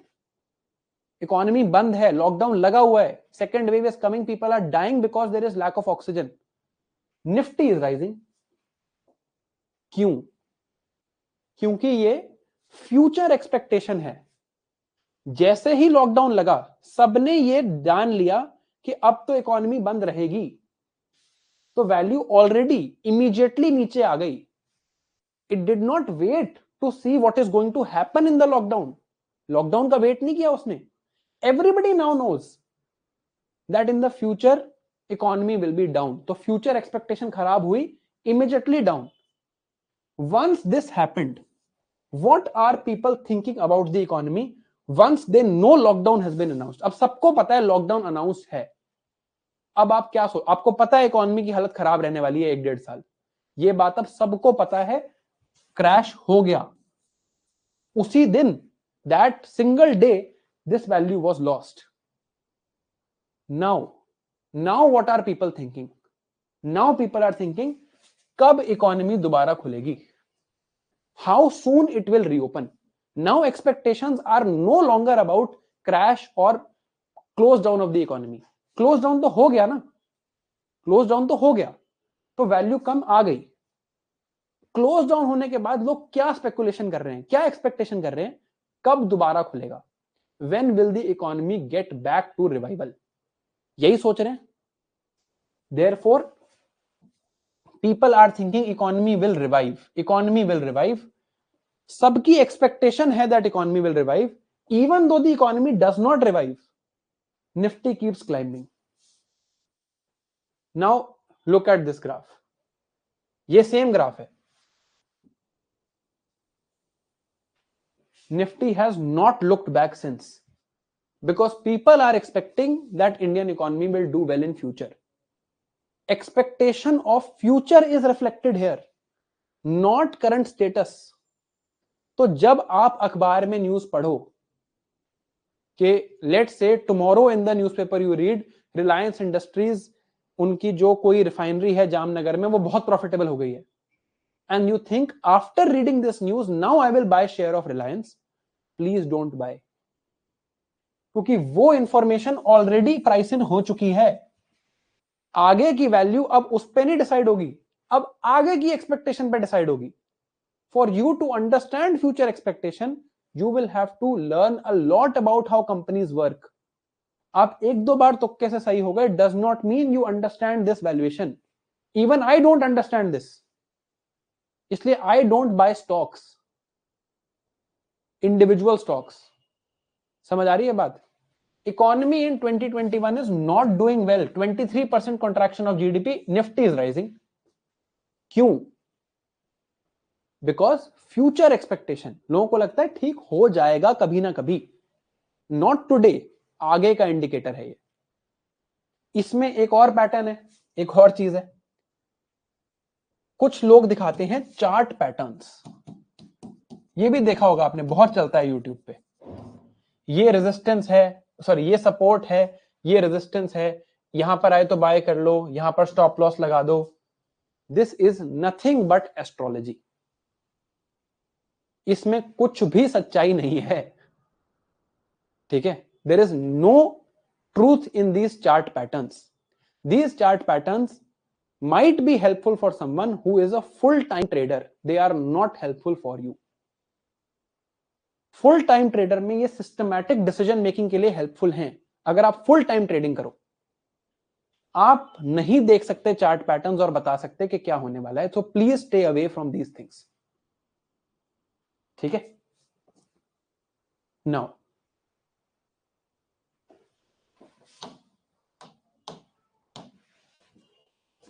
प्लीज ये हैंड रिटन नोट्स पढ़ना। इनमें वही सारी बात लिखी है जो मैंने आपको बताई है, how the index is constructed etcetera etcetera. I hope you have at least understood something about stock market. 90% लोगों को इतनी इंफॉर्मेशन भी नहीं है। This is more of a financial literacy lecture, right? कल हम स्टॉक मार्केट को कंटिन्यू करके जो जो चीजें एग्जाम में पूछी हैं, सारे पीवाईक्यूज, एक दो चीजें और देखेंगे। We will understand what are derivatives, we will understand futures and options, we will understand exchange traded fund, we will understand primary and secondary sale, we will understand offer for sale, follow on public offer. I hope you have understood a little bit about the stock market.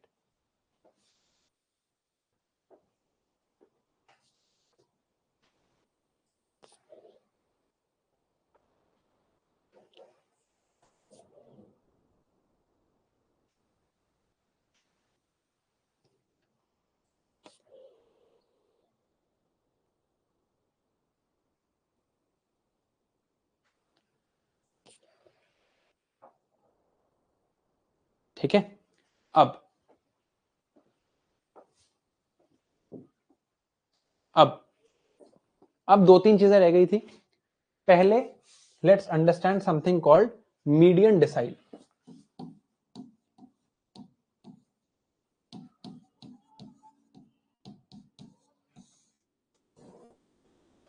कहां सुनी है आपने ये term? Where have you heard this term?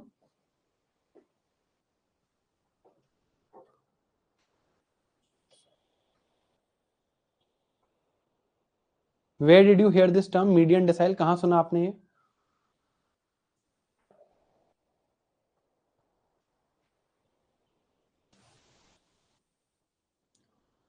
Poverty में। Very good.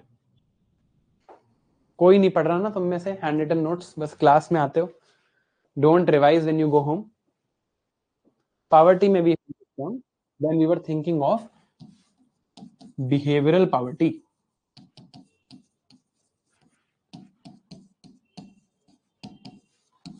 It was written in the handwritten notes. I did not explain this term. I skipped it. Poverty में behavioral poverty क्या देखते थे हम poverty में? Remember when we were calculating what? Consumption expenditure. Consumption expenditure में we saw two things. What is their actual consumption expenditure and what is their behavior. हमने एक तो normative basket बनाई थी जिसमें we had this basket of goods, और हमने कहा था कि हमें अल्कोहल और ये सब भी इसमें इनकॉर्पोरेट करना चाहिए बिकॉज इनका बिहेवियर ऐसा है that they are buying things like alcohol etcetera. Right? Remember that? ये जो बिहेवियरल पावर्टी हम कैलकुलेट करते थे, the point is how will you check the behaviour? आप कैसे देखोगे कि बिहेवियर कैसा है? Are they actually buying this buying alcohol और not? How will you check the behavior? So you will look at the consumption expenditure data. This is top 10%, the next 10%, next 10%, next 10%, next 10%, next 10%. ऐसा ही था consumption expenditure का data. We will look at 1, 2, 3, 4, 5. This decile 55 to 45. इन लोगों में क्या behavioural tendency है? ये कितना पैसा अल्कोहल पे स्पेंड करते हैं, ये कितना पैसा टबैको पे स्पेंड करते हैं। From this median decile we will assign the number of behavioural poverty. यहां से हम देखेंगे कि हमारी बास्केट में बिहेवियरल कंपोनेंट्स के लिए कितना पैसा रखना है। How it is done is not important, just need to know this word. We will calculate from the median decile what needs to be put in this basket and what is not. This is the meaning of the word median decile. Poverty के notes में देखना, this is written, ये चीज लिखी हुई है poverty के notes में। ठीक है। Now one more thing that we have to study is liquidity trap. वो भी देख लेते हैं।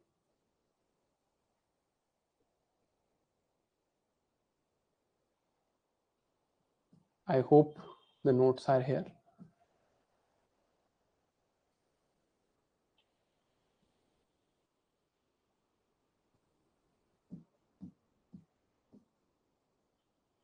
Okay, notes are not here for some reason.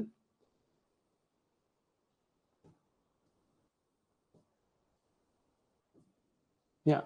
Anyway, I can explain liquidity trap to you without the notes also. I'll upload the notes. I'll just explain liquidity trap to you. Generally, when we do an expansionary monetary policy, what are we expecting? Expansionary monetary policy से हमारी expectation क्या है? हमारी expectation है from expansionary monetary policy that there will be increase in money supply, because of this there is also going to be fall in interest rates, people will borrow more and there will be growth because there will be rise in aggregate demand, consumption will rise, investment will rise. यही हमारी expectation है. This is the expectation we have in expansionary monetary policy.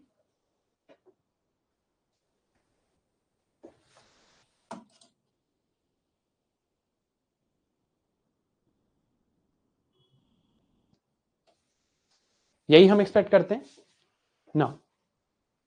When this does not happen, मान लो I am constantly following an expansionary monetary policy and money supply is rising, but still people are not borrowing more.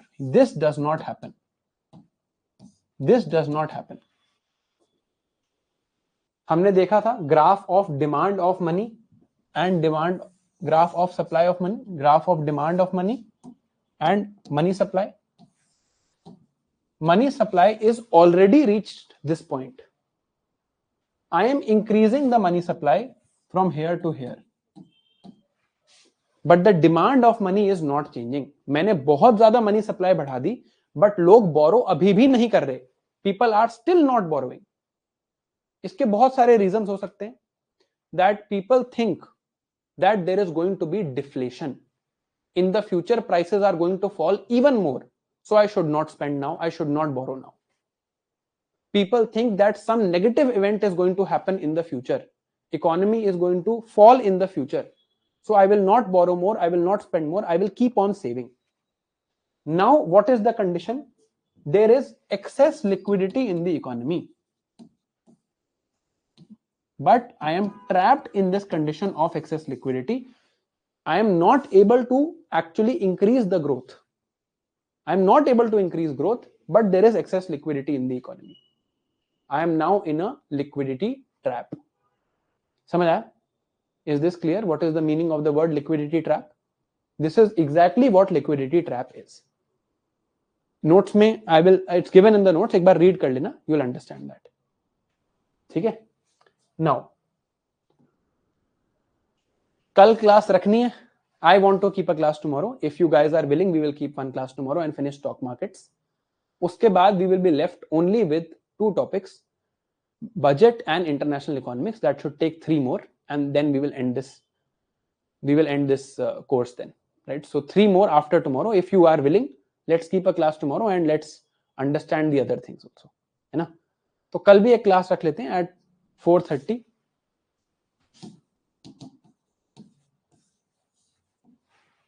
I hope you guys are okay with it. कर लो यार, it's almost over.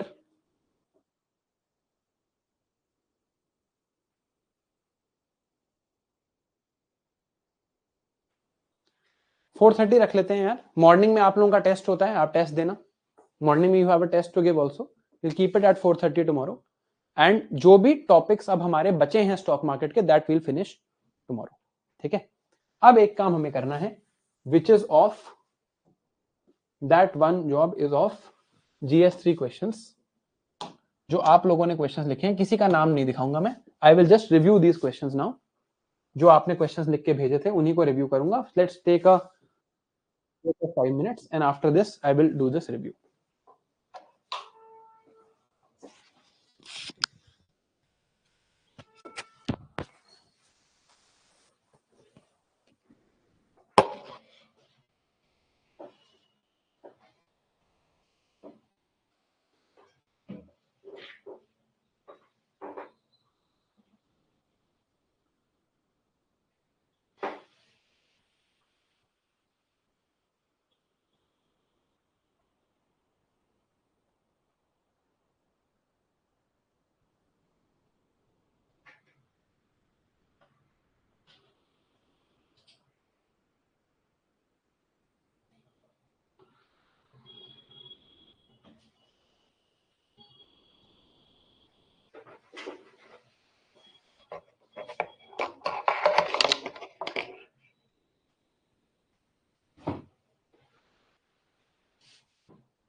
All right. चलिए, let's look at some of the answers that you guys have sent. एक basic overview लेते हैं. Just see how to write an answer. I have selected these randomly, not good or bad. Whatever the first 5 were, I have selected those only. Now, what are the factors responsible for successful implementation of land reforms in some parts of the country? The first process in writing any answer is to look at the question carefully. ये question क्या पूछ रहा है?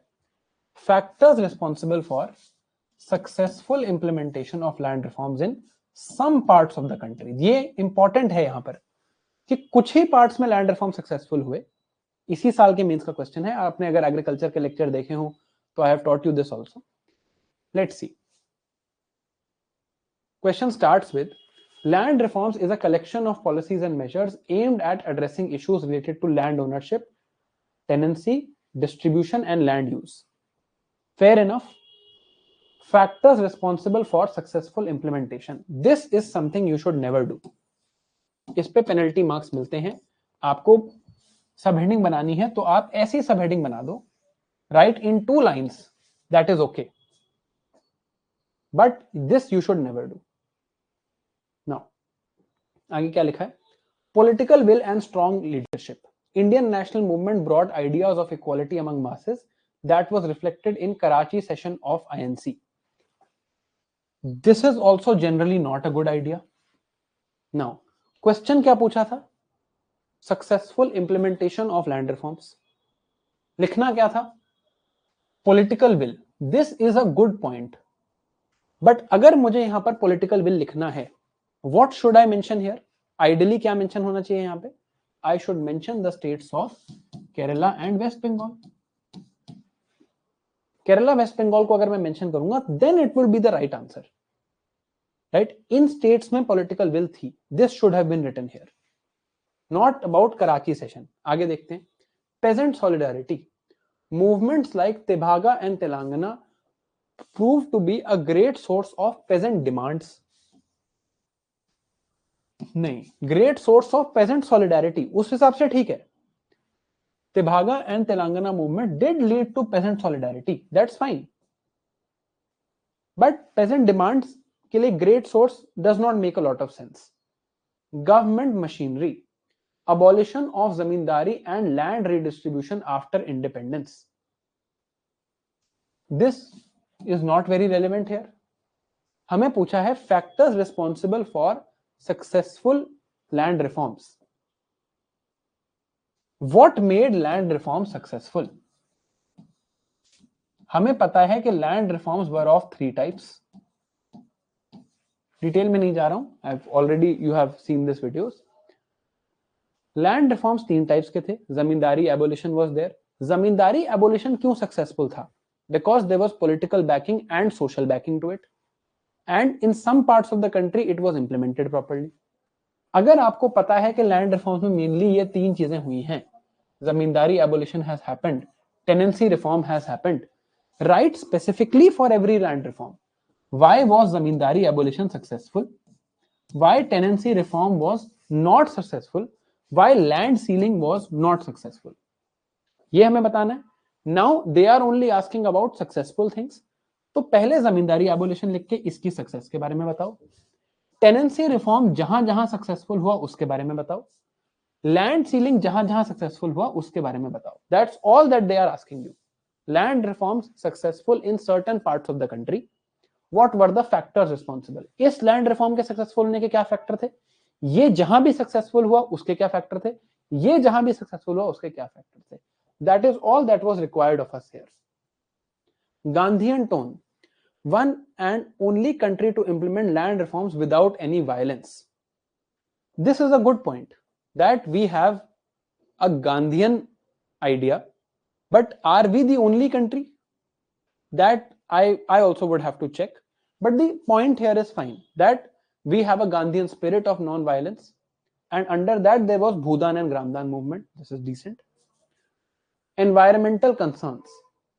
For better management of forest land and ecosystem, forest wildlife. Again, not directly relevant to what is being asked.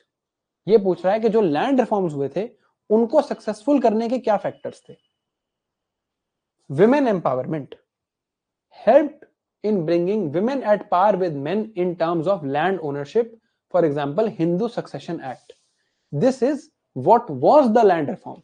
If we count this as land reform, ये क्या बता रहा है, ये land reform था. क्वेश्चन क्या है, सक्सेसफुल क्यों हुआ, फैक्टर से सक्सेसफुल क्यों हुआ. Technological leap. Use of geo tagging and geo fencing in making land records more convenient and secure.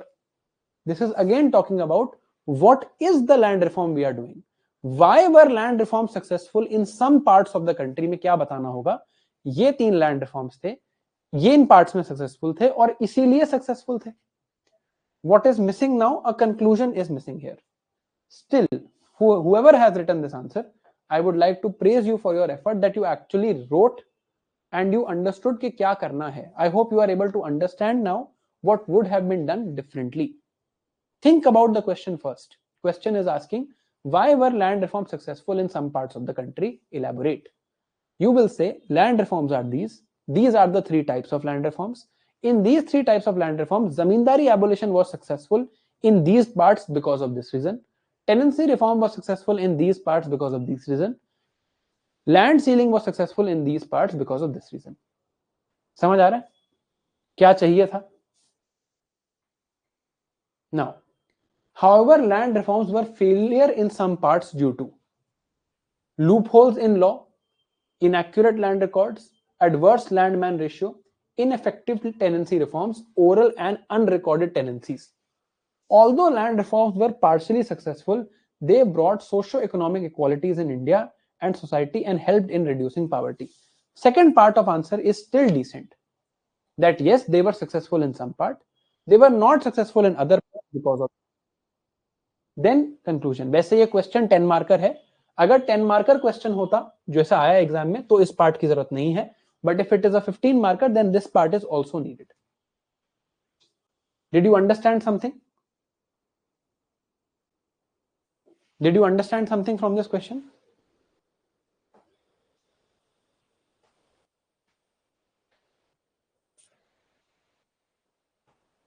चलो नेक्स्ट क्वेश्चन देखते हैं. Explain the role of millets. Role of millets for ensuring health and nutritional security in India. Simple question है. Millet से health पे क्या फायदा होता है और मिलेट्स पे न्यूट्रिशनल सिक्योरिटी से क्या फायदा होता है. Let's read the answer. Millets is collective term used to describe small seeded annual grasses that are grown as grain crops. India is the largest global producer of millets with 20% of world production and 80% of Asia's production. Such a big introduction was not required. One of these lines would have done. Second line by itself could also do, but this is okay. For beginners, this is good. Role of millets for health and nutritional security in India. Now problem is कि हमें लगता है कि diagram बनाना compulsory है. नहीं है. It is important to firstly break down the question into subparts. Role of millets for health and nutritional security in India. Let's see what this person has written. Nutritive role, good source of protein, fiber, gluten free and low glycemic index. Very good points. Agronomic role, drought resistance, low water requirement, short growing season, good. Public health and sustainable agriculture, promote sustainable farming, grown using traditional and environment friendly methods, climate smart crop, again very good points. Constraints in millet production, government initiatives, way forward. Is any of this asked? क्या पूछा गया है constraints in millet production? क्या पूछा गया है government initiatives? और क्या पूछा गया है way forward? Is this asked? No, it is not asked. So we will not write. What should have been the ideal structure of this answer? 10 marker है तो 2 पेज लिखने होते हैं हमें 10 मार्कर्स में. One line should have been role of millets in health. Point 1, 2, 3, 4, 5. And this person knows the content. Content बहुत अच्छा है. Role of millets in nutritional security. 1, 2, 3, 4, 5. Conclusion with some government scheme could have been given. That government has recently launched this scheme, etc., etc. This shows our commitment towards millets. Simple. Keep it as simple as possible. This would have been a much better answer compared to what is written here. And more importantly, it means that this person knows the content. Content is good. But unnecessary thing is written. Yahi pucha hai. This is all that is asked. Write it in the proper form. But you understand how content is actually the most important thing. Content is the most important thing. Health and nutrition नहीं है question. Health and nutritional security है question.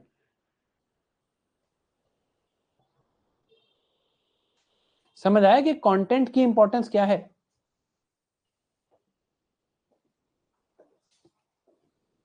Now let's look at the next question. Elucidate the importance of buffer stocks for stabilizing agricultural prices in India. Okay. What are the challenges associated with storage of buffer stock?